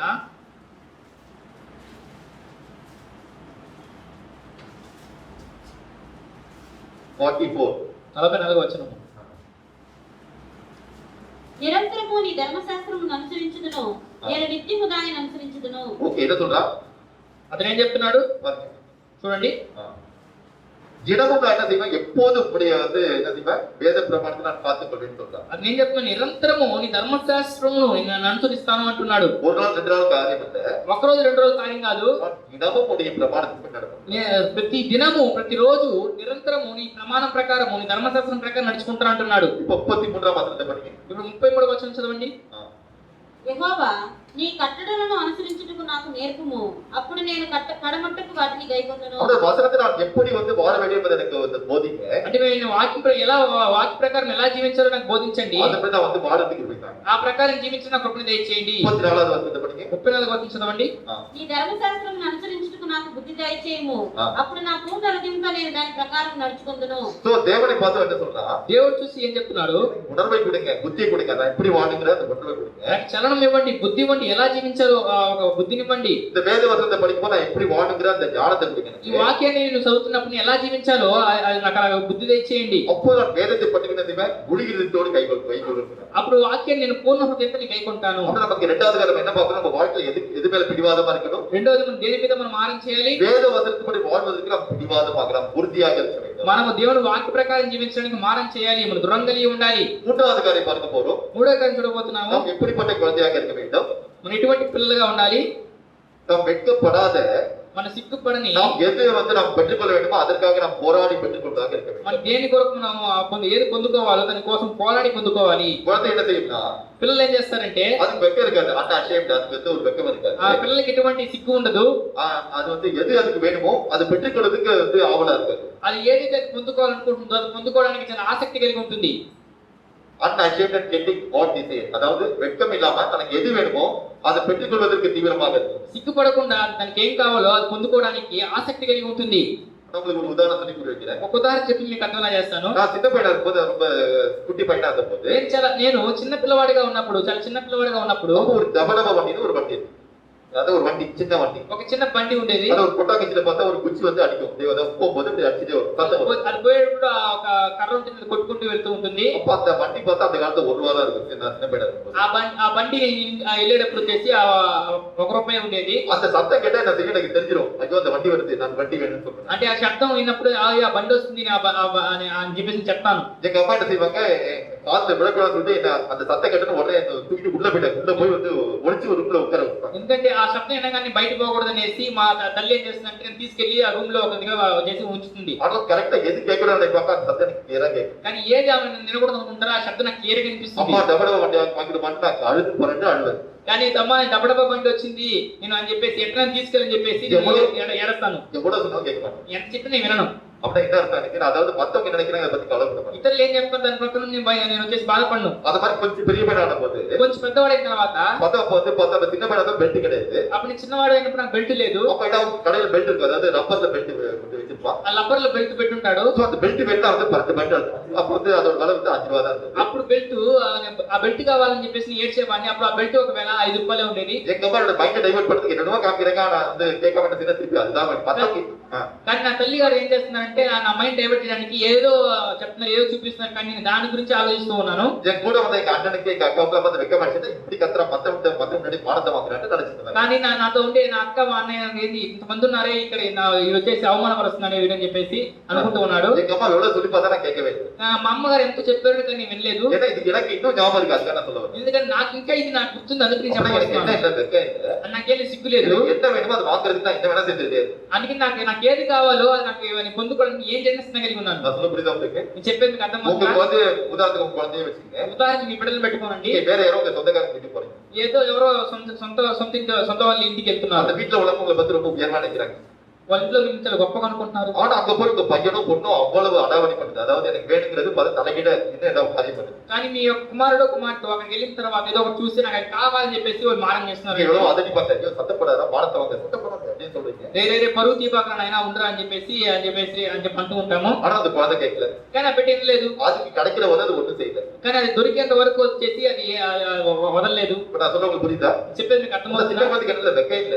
పిల్లలకి ఏం లేదు, సిగ్గు లేదు. அதுக்கு எது வேணுமோ அது கிடைக்கிற போது அது வந்து பிடிவாதம் அது. కానీ వచ్చేసి అది ఏది కావాలో అది దొరికేంత వరకు అది మారం చేస్తూ ఉంది. சோ நம்முடைய வாழ்க்கையில அந்த வந்து என்ன வேணும், நமக்கு ஒரு சிறு குழந்தை போல அந்த எண்ணம் வேண்டும். మనం కూడా చిన్న పిల్లలకి అటువంటి తలంపులు కలిగి ఉండాలి. இப்போ ஒரு உதாரணத்தை நம்ம பார்த்து படிக்க போறோம். ఒక ఉదాహరణ చూసి మనం చదవబోతున్నాం. என்னோட எடுத்துக்கொள்ளுங்க. అదే బట్టి తీసుకురండి. The book of Luke chapter 18, லூக்கா 18ஆம் அதிகாரம். లూకా సువార్త 18వ అధ్యాయము. The book of Luke chapter 18 verse 35 to 43. లూకా సువార్త 18వ అధ్యాయము லூக்கா 18ஆம் அதிகாரம் 35 ல 43ஆம் வசனங்கள். 35 నుంచి 43 వచనాలు. இதுல என்ன நடக்குது பாருங்க. చూడండి ఇందులో ఏం జరుగుతుందని. எரிகோங்கிற நகரத்துக்கு பக்கத்துல யார் வராங்க? இயேசுவோட சீஷர்கள் வந்துட்டாங்க. ఎరుకో పట్టణం సమీపంగా యేసుక్రీస్తు శిష్యులు వస్తున్నారు. இதெல்லாம் படிக்கல, ஏன்னா டைம் இல்ல, அதனால நீங்க சுருக்கமா நான் சொல்றேன், நீங்க அது வீட்டுல போய் படிச்சு. మీరు ఇంటికి వెళ్ళి చదవండి, సమయం లేదు కాబట్టి నేను కొద్దిగా చెప్తున్నాను. இப்ப எரிகோ பட்டணத்துக்கு பக்கத்துல இயேசு சீஷர்கள் வந்துட்டாங்க. ఎరికో పట్టణం పక్కన యేసుక్రీస్తు వారు ఆయన శిష్యులతో వస్తున్నారు. இப்ப திரளான ஜனங்கள் வரும்போது என்ன ஆகும்? சத்தம் வரும். పెద్ద గొప్ప సమూహం వచ్చేప్పుడు ఏమొస్తుంది? శబ్దం వస్తుంది. எல்லாம் சைலண்டா வருவாங்க, எல்லாம் பேசிட்டு வருவாங்க, பயங்கர சத்தம் போட்டு வருவாங்க. వాళ్ళు సైలెంట్ గా వస్తారు, ఎందుకంటే శబ్దం చేసుకుంటూ వస్తూ ఉన్నారు. இயேசுவோட நாமத்தை வந்து பேசி கூட வரலாம். యేసునామమును హెచ్చిస్తూ కూడా రావచ్చు. உன்னதத்தில் வசனா இயேசு நாமத்திற்கு மகிமைதான் சொல்லிட்டு வந்துருக்கலாம். ఎందుకంటే ఉన్నతంలో వస్తున్న మహోన్నతమైన దేవుడు అని చెప్పేసి చెప్తూ రావచ్చు. என்னாச்சும் ஒரு கூட அங்க உட்காந்துருக்கா, అక్కడ ఏమైందని చెప్పేసి ఒక గుడ్డివాడు కూర్చోన్నాడు. இவ்வளவு சத்தமா இருக்கு, என்ன சத்தம் அப்படின்னு கேட்கலாம். ఇంత శబ్దం వస్తుంది, ఏంటి ఆ శబ్దం అడుగుతున్నాడు. இயேசு வராருப்பா அப்படின்னு சொன்னாங்க. యేసు వస్తున్నారయ్యా అంటున్నారు. அப்பா நான் அவருக்கு தான் வெயிட் பண்ணிட்டு இருந்தேன், அவனுக்கு பார்த்தேன்னா வந்து மனசுல ஒரு பெரிய சந்தோஷம் வரும். అవునా వస్తున్నాడు, నాకు దానికోసం ఎదురు చూస్తున్నా అని చెప్పేసి అతని హృదయం చాలా సంతోషం వేసింది. அங்கேருந்து வந்து சத்தம் போட்டு கூப்பிடுறான். అక్కడి చూడ ఆయన శబ్దం వేస్తూ అరుస్తున్నాడు, ஆண்டவரே தாவீது குமாரனே எனக்கு இறங்கும். దావీదు కుమారుడా నాకు దిగుము. அவன் சத்தம் போட்டு கூப்பிடுறான். ఆయన ఆ శబ్దంతో అరుస్తున్నాడు. மத்தவங்க அதட்டுறாங்க, సத்தம் வராது. ఇతల అందిస్తున్నాను, నువ్వు శబ్దం వేయకుము. இன்னும் கேட்கல, இன்னும் சத்தமா சொல்றான், ஆண்டவரே தாவீது குமாரனே எனக்கு இறங்கும் அப்படின்னு అప్పుడు சொல்றான். ఇంకా గట్టి శబ్దంతో దావీదు కుమారుడా ఆయన కరుణించుము అంటున్నాడు. மத்தவங்க என்ன சொன்னாங்க அதை பத்தி கவலை இல்லை. ఇతరులు ఏం చెప్తున్నా అతనికి బాధ లేదు, చింత లేదు, வெட்கப்படல. సిగ్గుపడలేదు. எனக்கு அவரை பார்க்கணும். నేను ఆయన చూడాలి. எவ்வளவோ மத்தவங்க அதட்டாலும் கேட்கல. ఇతరులు ఎంత అణచి వేసినా వాడు ఆయన అడగలేదు. அப்ப இயேசு வந்து சத்தத்தை கேட்டு திருப்பி வர திருப்பி యేసుక్రీస్తు వారు ఆ శబ్దాన్ని విని ఆయన తిరిగి వస్తున్నాడు. அழைச்சிருவான்னு சொன்னாரு. అతను తీసుకురా అంటున్నాడు. நான் உனக்கு என்ன செய்ய வேண்டும் கேட்கிறேன். నేను నీకు ఏం చేయవాలని ఆయన అడుగుతున్నాడు. அப்ப என்ன சொல்றா? అప్పుడు ఆయన ఏం చెప్తున్నాడు? ஆண்டவர் எனக்கு பார்வை கிடைக்க வேண்டும். ప్రభువా నేను చూపు పొందవలెను. உன்னுடைய விசுவாசம் உன்னை ரட்சித்தது போயிட்டு வா, சமாதானத்துல போ. నీ విశ్వాసం నేను స్వస్థపరచును, సమాధానంగా వెళ్ళుము అంటున్నాడు. சோ அப்படி என்ன அர்த்தம்? அவனுக்கு என்ன வேணுமோ அதை பெற்றுக் கொடுறதுக்கு மத்தவங்க விருதுக்கு கவலைப்படல. కానీ అతను ఏం కావాలో అది పొందుకోవడానికి ఇతరులు ఉన్నారని చెప్పేసి అతను చింతపడలేదు. நம்முடைய வாழ்க்கை தேவன் எப்படிப்பட்டவங்களா நம்ம இருக்க சொல்றாரு. మన జీవితంలో కూడా దేవుడు ఎటువంటి వాడుగా ఉండడానికి ఉన్నామని చెప్తున్నాడు. இயேசுதான் நம்முடைய தேவன். நம்முடைய தேவன் குறித்து நம்ம வெட்கப்படாம மத்தவங்களுக்கு சொல்லணும்னு நினைக்கிறேன். యేసే మన దేవుడు అని చెప్పి ఇతరుల గురించి ఆయన చెప్పాలనుకుంటున్నాడు. ஒரு ஊழியக்காரனா இருந்தா தேவனுடைய வார்த்தை சொல்றதுக்கு நம்ம வெட்கப்படக்கூடாது. ఒక సేవకుడుగా ఉంటే మన దేవుడు ఒక మాట చెప్పడానికి సిగ్గుపడకూడదు అంటున్నాడు. ஒரு ஊழியக்காரனா எப்படி இருக்குன்னு பார்க்க போறோம். ఒక సేవకుడిగా ఉంటే ఎలా ఉండాలో చూడబోతున్నాం. The book of 2 Timothy chapter 2 verse 15. 2 Timothy 2ஆம் அதிகாரம் 15ஆம் வசனத்தை பார்க்க போறோம். తిమోతి రాసిన The book of 2 Timothy chapter 2 verse 15. 2 Timothy 2ஆம் அதிகாரம் 15ஆம் வசனத்தை பார்ப்போம். తిమోతి రాసిన రెండవ పత్రిక 2వ అధ్యాయం 15వ వచనం చూద్దాం.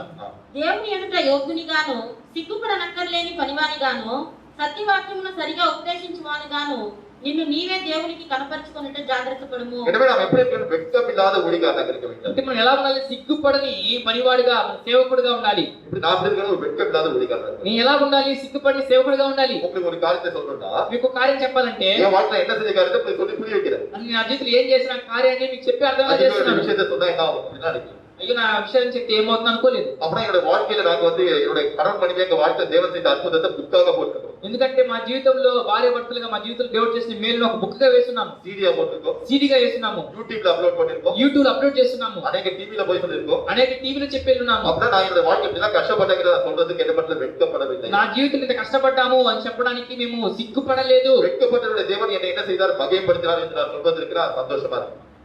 வெட்கப்பட்ட என்னை సిగ్గుపడిన నన్ను నా దేవుడు మహిమపరిచారని చెప్పడానికి నేను సంతోషం కలిగి ఉన్నాను. அவன் நான் எப்படிப்பட்ட ஊழியக்காரனா இருக்கணும்? ఎటువంటి సేవకుడిగా ఉండాలి? தேவனுடைய வார்த்தையை சொல்வதற்கு வெட்கமில்லாமல் தைரியமாக சந்தோஷத்தோடு சொல்ல வேண்டும்.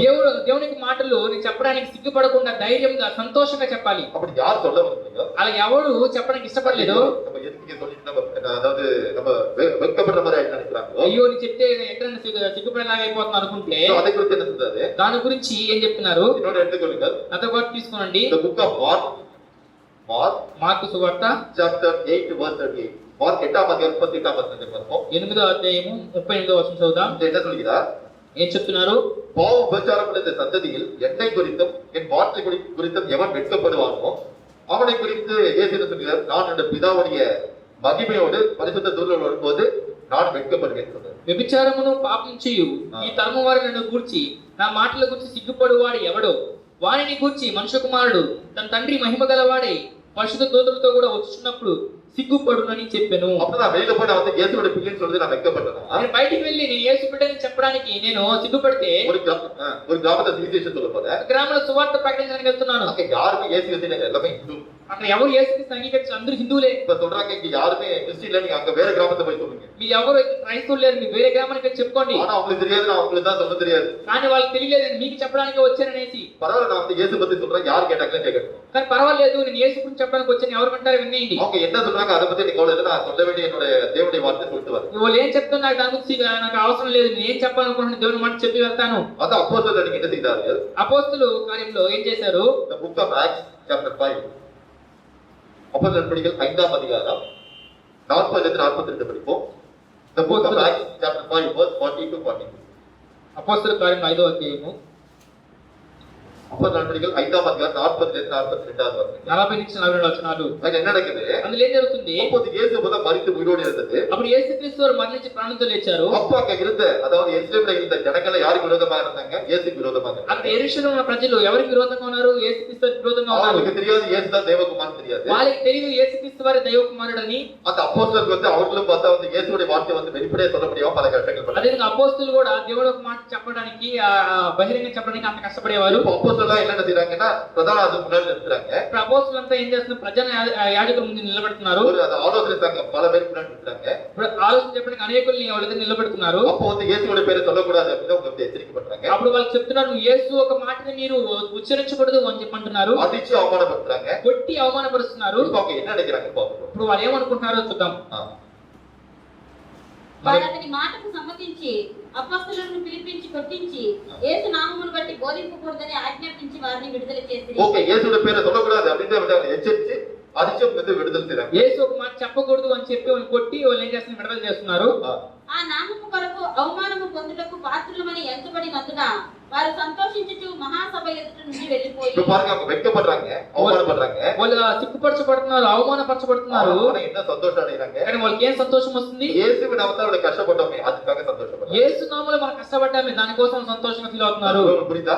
నేను చెప్పేది మీకు అర్థమవుతుందా? தேவனுடைய வார்த்தைகளுக்காக நாம் என்ன செய்ய வேண்டும்? வெட்கப்படாத ஒரு, அதாவது தேவனுடைய பக்தனாக இருக்க வேண்டும். మన దేవుని మాటలు బట్టి సిగ్గుపడని ఒక దైవ మనుషుడిగా ఉండాలి. எப்படி ஒரு சிறு குழந்தை வந்து வெட்கப்படாமல் இருக்கிறதோ, ఏ విధంగా ఒక చిన్న బిడ్డ సిగ్గుపడకుండా ఉందో அதுபோல் நீங்கள் நான் என்ன செய்ய வேண்டும்? வெட்கப்படாத தேவனுடைய பக்தனாக இருக்க ఆ வேண்டும். ప్రకారం మీరు నేను సిగ్గుపడని ఒక దైవ మనుషుడిగా ఉండాలి. நான்காவது காரியம் என்ன பார்க்க போறோம்? we should have the radical faith. அதாவது எப்படி கண்மூடித்தனமான விசுவாசம் இருக்க வேண்டும். ఇప్పుడు ఏంటంటే அதாவது என்னன்னா, అంటే ఏంటంటే அதாவது பார்த்தா வந்து நான் சொல்றது, அதாவது எல்லா கருத்து, அதாவது கண்ணை மூடிட்டு விசுவாசிக்கணும். అన్ని కళ్ళు మూసుకుని నేను నమ్మేయాలి. அப்ப என்ன அர்த்தம்? அது எந்த ஒரு சந்தேகம் இருக்கக்கூடாது. ఏ ఒక సందేహం ఉండకూడదు. சோ அது சின்ன குழந்தைகள் எப்படி இருக்குன்னு நான் சொல்றேன். చిన్న పిల్లలు ఎలా ఉంటారో నేను చెప్తాను. ரேடிகல் ஃபெய்த் ஆன் காட், அதாவது தேவன் மேல் ஒரு கண்மூடித்தனமான விசுவாசம் இருக்க வேண்டும். అంటే దేవుని ఎదురు వచ్చేసి అంటే ఆయన ఏం చెప్తారో ఆ ప్రకారం వినే ఒక విశ్వాసం ఉండాలి. இப்ப பாருங்க, குழந்தைங்க இருக்கு, இப்போ ஒரு குழந்தை இருக்குன்னா ఇప్పుడు పిల్లలు ఉన్నారంటే குழந்தையோட அப்பா தான் ஹீரோ. పిల్లల్లో ఒక తండ్రి హీరో. யாரோ அந்த குழந்தை அடிச்சிட்டாங்கன்னு வச்சுக்கோங்க, ఎవరో వచ్చేసి ఆ బిడ్డను కొట్టారు. நான் எங்க அப்பாட்ட சொல்றேன், నేను నా తండ్రికి చెప్తాను அவங்க చూడు. அப்பாட்ட சொன்னா அவன் அப்பா பயங்கர பயந்தாங்க இருந்தான். ఎందుకంటే ఆ తండ్రికి చెప్తే ఆ తండ్రి చాలా భయస్తుడుగా ఉంటాడు. சோ அந்த பையன் அடிக்கிறான்னு சொன்னா கூட ఆ పిల్లవాడిని కొడతా అని చెప్పినా కూడా அவங்க அப்பா அந்த சைடு போகாத, அங்க போகாத, எதுக்கு அங்க போய் விளையாட சொல்லிட்டு கூப்பிடலாம். కానీ ఎందుకు నువ్వు ఎందుకు పోతావు ఎలాబాకు నువ్వు వచ్చే చెప్పొచ్చు. ஆனா அந்த பையனுக்கு என்ன தெரியாது? కానీ ఆ పిల్లవాడికి ఏం తెలియదు. அவங்க அப்பாவோட அதாவது அதோட பார்க்க அவங்க அப்பா பெரிய ஹீரோ. కానీ అది దాని యొక్క దృష్టిలో వాళ్ళ నాన్న వచ్చి గొప్ప హీరో. அப்பாட்ட ஒரு வாட்டி சொல்லிட்டு அவ்வளவுதான், மனசுல சந்தோஷம். తండ్రి దగ్గర చెప్పేస్తే మనసు సంతోషం. அப்பா பாத்துக்காரு, తండ్రి చూసుకుంటాడు. நான் சொல்ல புரியுதா உங்களுக்கு? నేను చెప్పేది మీకు அப்புறம் అర్థమవుతుందా? எப்படிப்பட்ட விசுவாசம் இருக்கு? கண்மூடித்தனமான விசுவாசம், அதாவது சொல்றது ராடிக்கல் ஃபெய்த் அப்படின்னு சொல்றது. అంటే ఎటువంటి విశ్వాసం అంటే అది వచ్చేసి ఏం చెప్పినా దేవుడు చేసుకుంటాడు విశ్వాసం. சோ பாத்தீங்கன்னா இப்போ ஒரு தீவிரவாதிகள் இருக்காங்க, ఒక తీవ్రవాది ఉన్నాడు. அவங்கள பத்தி என்ன சொல்றது? ராடிக்கல் இஸ்லாம் எக்ஸ்ட்ரீமிஸ்ட் சொல்லுவாங்க. அதாவது கண்மூடித்தனமா என்ன செய்வாங்க? அவங்க ஒரு மதத்துல நம்பிக்கை வச்சிருப்பாங்க. వాళ్ళు ఏం చేస్తారంటే వాళ్ళ మతం మీద వచ్చేసి ఆ విశ్వాసం కలిగి ఉంటారు. இப்ப பாருங்க, உதாரணத்துக்கு கிறிஸ்டியன்லாம் பார்த்தா வந்து இந்த முஸ்லிம்களுக்கு விரோதமா இருக்காங்க, அவங்க கொலை பண்ணிட்டு ஒரு இது இருக்குன்னு வச்சுக்கோங்க. ఇప్పుడు ముస్లిమ్స్ వచ్చి క్రైస్తవులకు వ్యతిరేకంగా ఉన్నారు, వచ్చేసి వాళ్ళని చంపాలనుకుంటున్నారు. அவங்களுக்கு அது மாதிரி உபதேசம் தரும்போது వాళ్ళకి అటువంటి ఉపదేశం ఇచ్చినప్పుడు அதை கேட்டு அப்படியே கொலை பண்றதுக்கு ரெடியா இருக்காங்க. వాళ్ళు చంపడానికి సిద్ధంగా ఉంటారు. அப்ப எப்படிப்பட்ட விசுவாசம் இருக்கு? கண்மூடித்தனமான உங்க சொந்த வார்த்தை மேல விசுவாசம் இருக்கு. ఎటువంటి విశ్వాసం ఉంది? వాళ్ళు గుడ్డితనంగా అటువంటి విశ్వాసం కలిగి వాళ్ళు ఉన్నారు. எப்படி ஒரு சிறு குழந்தைகளுக்கு என்ன இருக்கு? ఆ చిన్న పిల్లలకి ఎలాగుంది? நம்ம ஒரு காரியம் சொன்னா அது அப்படிதான் நடக்கும் அப்படின்னு விசுவாசம். పిల్లలకి ఎటువంటి ఉంది? ఆ కార్య చెప్తే జరుగుతుందని ఆ విశ్వాసం ఉంటుంది. இப்ப நம்மளே சொல்ற ராக்கெட் வந்து லான்ச் பண்றாங்கன்னு வச்சுக்கோங்க. రాకెట్ ని లాంచ్ చేస్తున్నారు இந்த అనుకుందాం. ராக்கெட் போது பாரு மேல ஓட்ட போட்டு மேல போயிடும். ఇప్పుడు రాకెట్ చూడు పైన హోల్ వేసి అది వెళ్ళిపోతుంది. மேல பாக்குற வானத்தை ஓட்ட போட்டு மேல போயிடும். అది ఆకాశంలో చిల్లేసి వెళ్ళిపోతుంది. அப்படியா அப்படின்னு சின்ன குழந்தை கேட்கும். అవునా అని చెప్పి పిల్లలు వింటారు. நாளைக்கு ஒரு ஃப்ரெண்ட் கூட போய் சொல்றோம். వారి ఫ్రెండ్ కూడా చెప్తూ ఉంటారు. அவனோட ஃப்ரெண்ட் சொல்றாங்க என்னடா நீ எப்படி ஓட்ட போடாத அப்படின்னு சொன்னா. వాళ్ళ ఫ్రెండ్ చెప్తాడు ఎలాగ చిల్లేస్తుంది చిల్లంత రంధ్రం అంతా ఏదిరా అని చెప్పి பெரிய எனக்கு அப்பா சொன்னாரு ஓட்ட போட்டு தெரியுமா ஓட்ட போட்டு. లేదు మా నాన్న చెప్పారు, మా తండ్రి చెప్పాడు అది రంధ్రం వేసుకుని వెళ్ళిపోతుందంట. அப்படின்னா என்னன்னா ஒரு கண்மூடித்தனமான விசுவாசம். అంటే ఒక గుడ్డితనమైన ఒక విశ్వాసం. அது நம்முடைய வாழ்க்கையில் எப்படிப்பட்ட விசுவாசத்தை தேவன் விரும்புகிறார். మన జీవితంలో కూడా దేవుడు ఎటువంటి విశ్వాసం ఇష్టపడుతున్నాడు என்னோட எடுத்துக்கொள்ளுங்கள். అంటే నాతో పాటు తీసుకోనండి. The book of Luke chapter 7 verse 1 to 10. லூக்கா 7ஆம் அதிகாரம் 1 ல இருந்து 10 பார்ப்போம். లూకా సువార్త 7వ అధ్యాయము. The book of Luke chapter 7 verse 1 to 10. இதுல பாருங்க ஒரு செஞ்சுரியன் அதாவது ஒரு நூற்றுக்காதிபதி குறித்து சொல்லப்பட்ட சதாப்தி குறித்து சொல்லப்பட்ட. ఇప్పుడు ఒక శతాధిపతి గురించి చెప్పబడి ఉంది. அவர் 100 வீரர்களுக்கு தலைவனா இருக்கான். అతను 100 మందికి ఒక నాయకుడిగా ఉన్నాడు. இப்போ அவருடைய வேலைக்காரன் பார்த்தா மரண அவஸ்தையாக ஒரு வியாதியில. అతను వచ్చేసి అతని సేవకుడు వచ్చేసి ఒక వ్యాధిగ్రస్తుడై ఉన్నాడు. அப்ப இந்த விஷயத்தை என்ன சொல்றாங்க இயேசுக்கு போய் சொல்றாங்க. ఈ విషయాన్ని యేసుక్రీస్తు వారు చెప్తున్నారు. இயேசு சொன்னா சரி நான் அவரை போய் எடுத்து குணப்படுத்த போறேன். నేను వెళ్తే స్వస్థపరచబోతాను. அது மட்டும் இல்லாம அந்த இயேசுக்கு வந்து சொன்னாங்க என்ன சொல்றாங்க இவன் நம்முடைய ஜனங்களுக்காக ஒரு ஜெபாலயத்தை கூட கட்டி கொடுத்திருக்காங்க. ఇతను మన ప్రజల కోసం ఒక ప్రార్థన మందిరం కట్టించుకున్నాడు. சோ அப்ப దేవుడిக்காக பல காரியம் செஞ்சான்னு சொல்லிட்டு அவன் மேல என்ன செய்து இயேசுக்கு இறக்க வந்து. ఎందుకంటే దేవుని కోసం నీకు కార్యం చేశాడని యేసుక్రీస్తు వారికి అతని మీద కనికరం వస్తుంది. நான் வந்து வீட்டுல வந்து அவனை சொந்தப்படுத்துவேன் அப்படின்னு. అది మా ఇంటికి వచ్చి స్వస్థపరచండి అని చెప్పి అంటున్నారు. அப்ப அந்த நூற்றுக்காதிபதி வந்து திருப்பி ஒரு செய்தி அனுப்புனா మరలా శతాధిపతి వచ్చి మళ్ళీ ఒక వర్తమానం పంపిస్తున్నాడు. ஆண்டவர்ட்ட சொல்லுங்க இயேசுக்கு சொல்லுங்க యేసుక్రీస్తు వారితో చెప్పండి இவரோட வீட்டுக்கு வரதை நான் பார்த்தேன்ல. ఆయన ఇంటికి రావడానికి పాతుని కాను, நான் ஒரு பாவி. నేను ఒక పాపిని. அவர் பார்த்தா ஒரு ஆண்டவர். ఆయన చూసి ప్రభువు. அவர் அங்கேயிருந்து ஒரே ஒரு வார்த்தை சொன்ன போது என்னோட விளக்கார சொந்தமாயிடும். ఆయన అక్కడ నుండే ఆయన ఒక మాట చెప్తే నా ఒక సేవకు స్వస్థపడతాడు. அப்ப அதை கேட்டு இயேசு என்ன ஆச்சரியப்படுறாரு. అప్పుడు యేసుక్రీస్తు వారు అది చూసి ఆయన ఆశ్చర్యపడ్డాడు. சொந்த ஜனங்கள் இஸ்ரவேல் ஜனங்களோட இப்படிப்பட்ட விசுவாசம் இல்லையே. నా సొంత ప్రజలే ఇజ్రాయెల్ జనాలు కూడా ఇంత విశ్వాసం లేదే. ஆனா இவன் என்ன அறியாதவன் அந்நிய ஜாதி சேர்ந்தவன். ఇది నన్ను ఎరగని అన్యస్తుడే ఉన్నాడు, అన్ని జాతికి సంబంధించిన వాడు. ஆனா அங்கேயிருந்து ஒரே ஒரு வார்த்தை சொன்ன போது விளக்கார சொந்தமான்னு சொல்றாரு. అక్కడి నుంచి ఆయన ఒక మాట చెప్తే చాలు నా సేవకు స్వస్థపడతానని చెప్పంటున్నాడే. அந்த விசுவாசத்தை குறித்து தேவன் இயேசு ஆச்சரியப்படுகிறார். అతని విశ్వాసాన్ని బట్టి యేసుక్రీస్తు వారు ఆశ్చర్యపడ్డారు. He was surprised on seeing the faith, amazed. He was amazed அப்படி சொல்லப்படுது. அதாவது ஆச்சரியப்படுகிறார். ఇతని విశ్వాసం చూసి ఆయన ఆశ్చర్యపడ్డాడు. அப்ப எப்படிப்பட்ட விசுவாசம் உனக்கு இருக்கு? ఆయనకి ఎటువంటి విశ్వాసం కలిగి ఉంది? அப்ப அவனுக்கு இயேசு பத்தி ஒண்ணும் தெரியாது. అది యేసుక్రీస్తు గురించి ఏం తెలియదు. ஆனா ஒரு அற்புதம் செய்யற அதான் தெரியும். ఆయన అద్భుతాలు చేస్తారని తెలుసు. ஆனா ஒரே ஒரு வார்த்தை சொன்ன போது சரியாயிடும். ఆయన ఒక్క మాట చెప్తే చాలు వాళ్ళు స్వస్థపడతారు. ஆனா இயேசு ஏற்றுக்கிட்டு எவ்வளவு பேர் ஜனங்கள் சபைக்கு வராங்க. యేసుక్రీస్తు వారు అంగీకరించిన ఎంతమంది ప్రజలు సంఘానికి వస్తున్నారు. வாழ்க்கையில ஒரு கஷ்டம் வந்தா చూడండి, ఒక కష్టం వస్తే ஒரு ఇంటికి வந்தாலும் முதல்ல பார்மசில போய் டாப்லெட் வாங்கி சாப்பிட்டா தான் நிம்மதியாகும். ఫస్ట్ పోయి హాస్పిటల్కి వెళ్ళి ఒక టాబ్లెట్ తీసుకుని మింగితేనే నెమ్మది అవుతుంది. எவ்வளவு பேர் தேவனை கேக்குறீங்க? ఎంతమంది దేవుని అడుగుతున్నారు? ஆண்டவர் உங்களுக்கு விரோதமா ஏதாவது காரியம் செஞ்சா மன்னிச்சிடுங்க. ప్రభువా మీకు విరోధమైన కార్యం చేస్తే క్షమించండి. ஏன்னா வந்து நான் வந்து மாம்சத்துல பாடுபட்டேனா ఎందుకంటే శరీరంలో శ్రమపడినప్పుడే உங்களுக்கு விரோதம் ஏதோ செஞ்சிருக்கேன். మీకు విరోధం ఏదో చేస్తున్నాను. நான் என்னோட சித்தத்துக்கு நான் வாழும்போது உங்களுக்கு கோபமா நான் வந்து செய்யறேன் ஏதோ నా காரியம். చిత్త ప్రకారం నేను జీవిస్తున్నప్పుడు నేను ఏదో నీకు వ్యతిరేకంగా నేను కోపం పుట్టించి ఉన్నాను. ஏதாவது செஞ்சா மன்னிச்சிடுங்க. ఏదో చేసి క్షమించండి. பரிபூரண சுகத்தை கொடுங்க. పరిపూర్ణ స్వస్థత ఇవ్వండి. எவ்வளவு பேர் சொல்றோம்? ఎంతమంది చెప్తున్నా யோசிச்சு பாருங்க. ఆలోచించండి. என்ன சொல்றது? ஒட்டு பேர் என்ன சொல்லப்பட்டிருக்கு? పేతురు రాసిన మొదటి పత్రికలో ఏం చెప్పబడింది? எப்போ வந்து இந்த பிரச்சனை சரீரத்துல வருமா? ఎప్పుడు మనకి శరీరంలో సమస్యలు వస్తాయంట. என்னோட எடுத்துக்கொள்ளுங்கள். నాతో పాటు తీసుకోండి. The book of 1 Peter chapter 4 verse 2. 1 பேதுரு 4ஆம் அதிகாரம் 2ஆம் வசனத்தை பாருங்க. పేతురు రాసిన మొదటి పత్రిక 4వ అధ్యాయం 2వ వచనము. శరీర విషయంలో శ్రమపడిన వాడు. சரீரத்தை பாருங்க, நல்லா இந்த வசனத்தை நல்லா கேட்டு புரிஞ்சுக்கங்க. ఈ వాక్యం చదివి అర్థం చేసుకోండి. சரீரத்துல யார் கஷ்டப்படுறாங்க? இந்த மாம்சத்துல யார் கஷ்டப்படுறாங்க? శరీర విషయంలో ఎవరైతే శ్రమ పడుతున్నారో జీవించు మిగిలిన కాలము ఇక మీదట మనుజాశలను అనుసరించి నడుచుకొనక. இனி வாழ போற நாட்கள்ல ఇక ఇప్పుడు ఇంత రాబోతున్న రోజుల్లో நம்முடைய சொந்த சித்தத்தின்படி நம்முடைய சொந்த விருப்பத்தின்படி வாழாதபடி మన సొంత చిత్త ప్రకారం మన సొంత ఇష్ట ప్రకారం జీవించుకున్నట్టు தேவனுடைய சித்தத்தின்படி வாழ்வதற்காக దేవుని చిత్త ప్రకారం జీవించినట్లు பாவம் செய்யாமல் பாவத்தை விட்டு ஓய்ந்திருப்பான். పాపం చేయకుండా పాపం నుంచి తొలగిపోయి ఉండండి. என்ன అంటే అర్థం ఏంటి? அசல புரியுதா உங்களுக்கு? చెప్పే అర్థమవుతుందా? நம்ம ஒரு கிறிஸ்துவ வாழ்க்கையில வாழ்றதா இருந்தா మన ఒక క్రైస్తవ జీవితం జీవించినాడు நமக்கு ஒரு అయితే ஹெட்டேக் ஃபீவர் வந்தா கூட మనకు తలనొప్పి ఫీవర్ వచ్చినా కూడా ஆண்டவரே உங்களுக்கு விரோதமா என்ன காரியம் செஞ்சு தயவா பண்ணுங்க. ప్రభువా మీకు విరోధంగా ఏదైనా కార్యం చేస్తే దయతో క్షమించండి. உங்களுக்கு பிரியமில்லாத செஞ்சுட்டா నీకు ప్రియులు ఏదైనా కార్యం చేశానా தயவா பண்ணீங்க. దయతో క్షమించండి. எனக்கு பரிபூரண சுகத்தை கொடுங்க. నాకు పరిపూర్ణ స్వస్థతనివ్వండి. அசல புரியுதா உங்களுக்கு? చెప్పే అర్థమవుతుందా இந்த మీకు? வசனத்தை படிப்போம். ఈ వాక్యం చదువుదాం.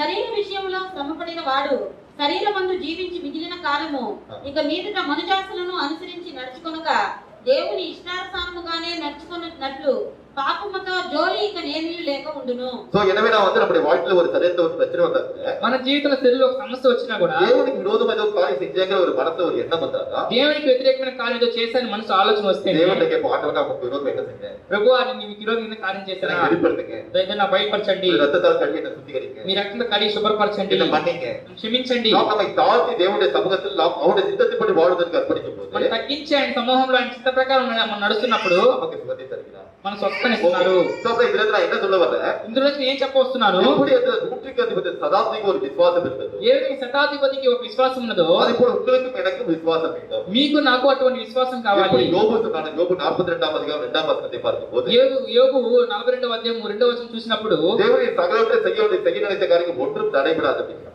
అప్పుడు యోగు ఏం చెప్తున్నాడు నీవు సమస్త క్రియలు చేయగలవు నీ ఉద్దేశించి ఏది నిష్ఫలం కానిదని ఎరిగి అని చెప్పంటున్నాడు தேவன் சர்வவல்ல தேவன் మన దేవుడు సర్వశక్తి గల దేవుడు அவருக்கு முடியாத காரியம் ஒன்றுமில்லை ఆయనకి అసాధ్యమైనది ఏదీ లేదు என்ற ஒரு விசுவாசம் நம்முடைய மனதில் இருந்தால் అటువంటి విశ్వాసం మన మనసులో ఉంటే அந்த திருக்குவத்தை போல அந்த ஒரு மாறாத விசுவாசம் நமக்கு ఆ இருந்தால் చిన్న బిడ్డలు ఉన్న మారిన విశ్వాసం అనుకుంటే எப்படி இந்த 100க்கு சதாப்தியோட விசுவாசம் இருக்கு அதே போல இருந்தால் ఏది శతాధిపతి ఒక విశ్వాసం ఉన్నట్లయితే அப்படிப்பட்ட அந்த பிள்ளை மேல் தேவன் பிரியமாக இருப்பார். అటువంటి బిడ్డల మీద దేవుడు ప్రేమ కలిగి ఉంటాడు இன்னைக்கு 4 காரியத்தை பார்த்தோம். మీరు 4 కార్యాలు చూసాం அந்த பிள்ளைக்கு எப்படிப்பட்ட பிள்ளைகளாக இருக்க வேண்டும்? పిల్లలు ఎటువంటి పిల్లలుగా ఉండవలను முதல் காரணம் என்ன பார்த்தோம்? మొదటి కార్యం ఏం చూసాము நம்முடைய வாழ்க்கையில நம்ம எப்படி இருக்க வேண்டும்? ஒரு பொசசிவ்னஸ், என்னுடைய உடைமை, தேவனுடைய சில காரியத்தை நம்ம ஆவிக்குரிய வாழ்க்கையில நம்ம வந்து தேவனை சார்ந்து கொண்டு இருக்க మన வேண்டும். ఆత్మీయ జీవితం ఇది నా సొంతము అని దేవుని మీద ఆధారపడి జీవించాలి இரண்டாவது நம்ம வந்து ஆவிக்குரிய வாழ்க்கையில ஒரு உறுதியோடு பிடிவாதத்தோடு இருக்க வேண்டும். రెండవ కార్యము మన ఆత్మీయ జీవితంలో మారం చేయాలి దృఢం కలిగి ఉండాలి స్థిరత్వం కలిగి ఉండాలి எதிரோடைய வசனத்தின்படி வாழ்வதற்கு உறுதியாக இருக்க ఆయన வேண்டும். వాక్యం పట్ల జీవించడానికి దృఢత్వం కలిగి ఉండాలి இரண்டாவது தேவனுக்காக நாம் வெட்கமில்லாத,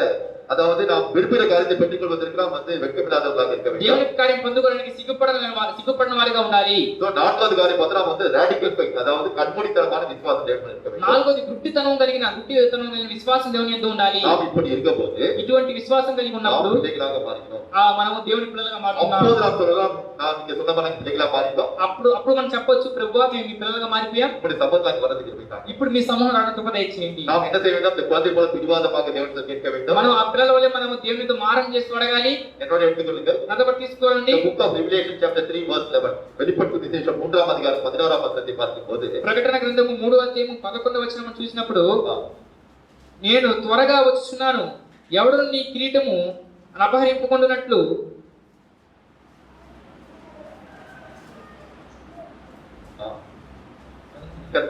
படி.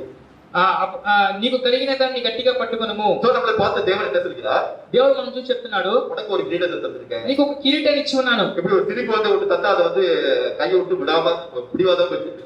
ఏ విధంగా ఒక చిన్న బిడ్డ దగ్గర ఒక వస్తువు ఇస్తే అది ఇవ్వకుండా గట్టిగా పట్టుకొని இந்த ఉంటుందో கிரீடத்தை உன் கையில இழந்து விடாம தைரியம் அதான் ஜாக்கிரதையாக இரு. ఈ కిరీటము నీ చేతి నుంచి చేజారిపోకుండా జాగ్రత్త కలిగి ఉండు గట్టిగా పట్టుకొని ఉండు நான் சீக்கிரமாக வருகிறேன். ఇదిగో త్వరగా వచ్చుచున్నాను இந்த கிரீடத்தை இழந்து விடாத படிக்கதை கெட்டியாக பற்றிக் கொள்ளும். ఈ కిరీటాన్ని నువ్వు అపహరింపుకున్నట్టు గట్టిగా పట్టుకొనుము அதற்கு நீங்களான எப்படி இருக்க வேண்டும்? சிறு பிள்ளைகளை போல பிடிவாதமாக ஆண்டவரை எப்படியாவது கிரீடத்தை பெற்றுக் கொள்ள வேண்டும் என்று விசுவாசிக்க வேண்டும். అదే విధంగా చిన్న పిల్లల వల్ల మీరు నేను మారం చేస్తూ ప్రభువా ఏ విధంగా నిత్య జీవనం ఇవ్వండి ఆ కిరీటం గట్టిగా పట్టుకోవాలి ஆமென். இதை நாம் என்ன பார்த்தோம்? ఇప్పుడు మనం ఏం చూసాం நீங்களான சிறு பிள்ளைகள் போல மாறாவிட்டால் பரலோக ராஜ்யத்தில் பிரவேசிக்க முடியாது என்று பார்த்தோம். మీరు నేను చిన్న బిడ్డల వల్ల మార్పు నొందకపోతే ఆ పరలోక రాజ్యం ప్రవేశించలేమని చూసాం ஆனா சிறு பிள்ளைகள் எப்படி நாம் இருக்கக்கூடாது என்று பார்த்தோம். చిన్న బిడ్డలు ఎలా ఉండకూడదో మనం చూసాము நாம் கிறிஸ்துவுக்குள் மானசீகத்தை உள்ள குழந்தைகளாக இருக்கக்கூடாது. మన క్రీస్తునందు శరీరానుసరమైన మనసు కలిగి ఉండకూడదు கிறிஸ்துக்குள் ஆவிக்குரிய வாழ்க்கையில் அறிவு குறைந்தவர்களாக இருக்கக்கூடாது. ఆత్మీయ జీవితంలో మన జ్ఞానంలో తక్కువ కలిగి ఉండకూడదు எப்படிப்பட்ட குழந்தையாக நாம் கிறிஸ்துக்குள் இருக்க வேண்டும்? మనం ఎటువంటి బిడ్డలుగా మన క్రీస్తులను జీవించాలి நம்முடைய வாழ்க்கைக்கு பொசசிவ்னஸ், அதாவது என்னுடையவை என்று அந்த ஒரு உறுதி வேண்டும். ఇది నాది నా సొంతం అని చెప్పేసి ఒక తత్వం కలిగి ఉండాలి இரண்டாவது நாம் வேதம் நடப்பதற்கு நாம் ஒரு உறுதி, அதாவது பிடிவாதம் வேண்டும். వాక్యానుసారం పట్టుకుని ఒక దృఢత్వం కావాలి மூன்றாவது வெட்கம் இல்லாமல் நாம் வந்து விருப்பகாரத்தை பெற்றுக் கொள்வதற்கு நாம் வந்து வாழ வேண்டும். మూడోది మనం సిగ్గుపడకుండా మనం జీవించాలి நான்காவது நாம் கண்மூடித்தனமான விசுவாசம் நமக்கு இருக்க வேண்டும். మూడోది మన గుడ్డితనం కలిగిన విశ్వాసం మనకు ఉండాలి எப்படி ஒரு சதாப்தி வந்து 100க்கு அதிபதிக்கு அந்த ஒரு மாறாத விசுவாசத்தை அப்படிப்பட்ட விசுவாசம். ఏ విధంగా సదాపతికి ఒక మారిన విశ్వాసం ఉందో అటువంటి విశ్వాసం కలిగి ఉండాలి அப்படி நாம் வாழும்போது நாம் சிறு பிள்ளைகளாக தேவன் விரும்புகிற பிள்ளைகளாக இருப்போம். అలా మనం జీవిస్తున్నప్పుడు దేవుడు చిన్న బిడ్డలుగా దేవుడు ఇష్టపడే బిడ్డలుగా ఉంటాము அப்போது உங்களுக்கும் எனக்கும் தேவன் தந்த அந்த கிரீடத்தை இழந்து விடாதபடி நாம் பத்திரமாக பிடித்துக் கொண்டிருப்போம். అప్పుడు మీకును నాకు దేవుడు ఇచ్చిన కిరీటం విడవకున్నట్టు మనం భద్రంగా కాచుకుంటాము எனவே நாம் தேவனுக்கு நம்ம அர்ப்பணித்து ஜெயிப்போம். ఏమనగా దేవుని మనం అర్పించి ప్రార్థన చేద్దాం ஆனால் நாம் எப்படிப்பட்ட பிள்ளைகளாக வாழ வேண்டும் என்று புரிந்து கொள்கிறோம். கேட்கிறோம். ప్రభువా మేము ఎటువంటి బిడ్డలుగా జీవించాలో మేము అర్థం చేసుకున్నాం. நமக்கு பிரியமில்லாத பிள்ளைகளை போல நாம் இருக்காதபடிக்கு మీకు ఇష్టమైన బిడ్డలుగా మేము ఉండకున్నట్లు கிறிஸ்துவுக்கு தேறிய பிள்ளைகளாக இருக்க வேண்டும். మేము క్రీస్తునందు బుద్ధి కలిగిన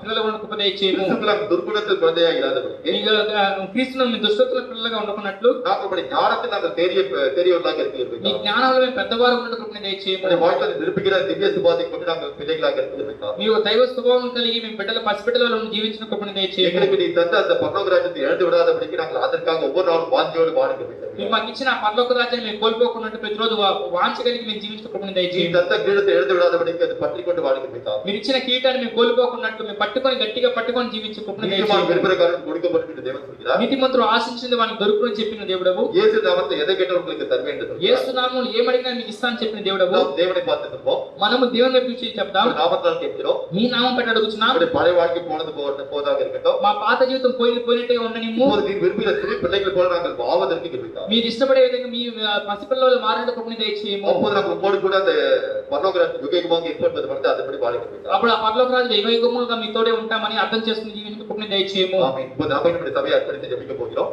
ఆమేన్. ఇప్పుడు మనల్ని మన సంఘాన్ని అప్పగించి ప్రార్థన చేయబోతున్నాం. స్తోత్రం నాన్న, పరిశుద్ధుడా, ప్రేమ గల తండ్రి, కృపగల దేవా, మీకు స్తోత్రాలు చెల్లిస్తున్నాం దేవా. దినం కూడా నాన్న రాజా మీకు గొప్ప కృప చేత నాన్న మీ సన్నిధిలో మమ్మల్ని చేర్చి ప్రభా. అయ్యా మాట నాన్న రాజా మీరు మాట్లాడినందుకు మీకు స్తోత్రాలు చెల్లిస్తున్నాం. అయ్యా మా జీవితంలో మేము ఎటువంటి వారంగా ఉన్నామో రాజా మీరు మాకు తెలియజేశారు ప్రభా. మా మనోనేత్రములు మీరు తెలియజేశారు ప్రభా. నాన్న మేము ఇంకా నాన్న స్వభావాల్లో పసిపిల్లలుగానే ఉన్నామని మీరు మాట్లాడారు ప్రభా. అయితే నాన్న మేము దుష్టత్వంలో పసిపిల్లలుగా ఉంది రాజా. అయ్యా తండ్రి మీ విషయంలో రాజా, నాన్న మేము వాటి విషయంలో రాజా మేము బుద్ధిమంతులై ఉండాలని రాజా మీరు మాతో మాట్లాడారు ప్రభా. అవును తండ్రి రాజా, ఒక శిశువు ఎలాగైతే పాలను అపేక్షిస్తుందో అలాగే మేము నిర్మలమైన వాక్యం అపేక్షించాలని మీరు మాతో మాట్లాడారు అయ్యా. అయ్యా మీకు స్తోత్రములు రాజా. ఇదిగో నాన్న మేము అందరము రాజా నాన్న అయ్యా తండ్రి విశ్వాస విషయంలో నాన్న ఏకత్వం పొంది రాజా అయ్యా మేము తండ్రి రాజా క్రీస్తు విషయంలో సంపూర్ణులుగా నాన్న మేము మారడానికి రాజా అయ్యా తండ్రి రాజా మేము మారడానికి రాజా సంపూర్ణులుగా అవడానికి రాజా మీ కృపను మాకు దయచేయండి ప్రభా. అవును తండ్రి రాజా, ఈ రోజు మీరు మా యొక్క మనోనేత్రాన్ని తెరిపించినందుకు మీకు స్తోత్రాలు రాజా. అయ్యా తండ్రి రాజా, ఇదిగో నాన్న మేము అయ్యా ఎలాంటి వారిగా ఉండాలని మీ రాజా మీరు మాట్లాడారు ప్రభా. మీకు స్తోత్రాలు చెల్లిస్తున్నాం. అయ్యా తండ్రి రాజా మీ పరలోక రాజ్యమును మేము పొందుకోవడంలో రాజా నాన్న మేము తండ్రి రాజా వైరాగ్యం కలిగి పట్టుదల కలిగి ఉండాలని మీరు మాతో మాట్లాడారు ప్రభా. అవును తండ్రి రాజా, ఎలాగైతే యేసుక్రీస్తు వారి శిష్యులు నాన్న రాజా ఆ పరలోకమందు ఉండాలని అడుగుతున్నారు రాజా, అలాంటి రాజా నాన్న తండ్రి రాజా దృఢత్వాన్ని పౌరుషాన్ని రాజా మీరు మాలో నింపండి రాజా. అయ్యా మీకు స్తోత్రములు చెల్లిస్తున్నాం. మీరు ఎలాగైతే రోషం కలిగిన దేవుడుగా ఉన్నారో ప్రభా, అలాగ మేము ఉండడానికి రాజా మీ కృపను దయచేయండి రాజా. మేము పట్టుదల కలిగి వైరాగ్యం కలిగి పౌరుషం కలిగి నాన్న అయ్యా తండ్రి జీవించడానికి రాజా మీకు సహాయం చేయండి రాజా. ఇదిగో నాన్న ఆయా గుడ్డివాడు ఎలాగైతే రాజా అయ్యా తండ్రి సిగ్గుపడని వాడిగా రాజా అయ్యా తండ్రి దావీదు కుమారుడు నన్ను కరుణించమని రాజా ఎవరు తండ్రి ఏమన్నా పట్టించుకోకుండా రాజా అయ్యా తండ్రి అరిచాడు రాజా. అప్పుడు తన విశ్వాసం ద్వారా తండ్రి రాజా దృష్టి పొందాడు ప్రభా. మేము కూడా నాన్న అలాగ నాన్న ఎవరు ఏమనుకున్నా సిగ్గుపడని వారుగా నాన్న అయ్యా తండ్రి రాజా మేము ఉండడానికి రాజా సహాయం చేయండి ప్రభా. అయ్యా మీ మాటలు నాన్న ఇతరులకి నాన్న మేము సిగ్గుపడని వారుగా నాన్న ప్రకటించే వారుగా నాన్న మా జీవితాల్లో మార్చండి రాజా. మీకు స్తోత్రాలు చెల్లిస్తున్నాం. అలాగే ప్రభా మా జీవితంలో నాన్న అయ్యా తండ్రి గుడ్డితనమైన ఒక విశ్వాసము అయ్యా మాలో నింపండి రాజా. ఆ శతాధిపతి ఎలాగైతే రాజా అయ్యా తండ్రి మీరు శ్రమ పడవద్దు, మీరు ఒక మాట సెలవిస్తే చాలు నా దాసుడు తండ్రి స్వస్థపడతాడని రాజా అతను నాన్న ఆ గుడ్డితనమైన విశ్వాసం అతనికి ఉండేదో అలాంటి విశ్వాసం మాలో నింపండి రాజా. అయ్యా మీకు స్తోత్రములు చెల్లిస్తున్నాం ప్రభా రాజా.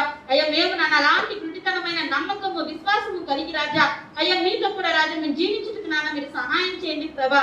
అయ్యా మీకు స్తోత్రములు చెల్లిస్తున్నాం. అయ్యా మీరు మాట్లాడిన ప్రతి మాటల ప్రకారంగా రాజా మేము జీవించడానికి మీ కృపను మాకు అందరికీ దయచేయండి రాజా. ఇక్కడ ఈ మాటలు విని మేము విడిచిపెట్టే వారిగా కాకుండా రాజా మేము జీవించుటకు సహాయం చేయండి తండ్రి. అయ్యా మీకు స్తోత్రములు చెల్లిస్తున్నాం. మీరు మాకు ఇచ్చిన జీవ కిరీటములు రాజా అయ్యా ఎవరు నాన్న తండ్రి రాజా అపహరించుకుంటున్నట్లు నాన్న మాకు కలిగిన దానిని మేము గట్టిగా జాగ్రత్తగా పట్టుకోవడానికి మీ కృపను దయచేయమని రాజా వేడుకుంటున్నాం.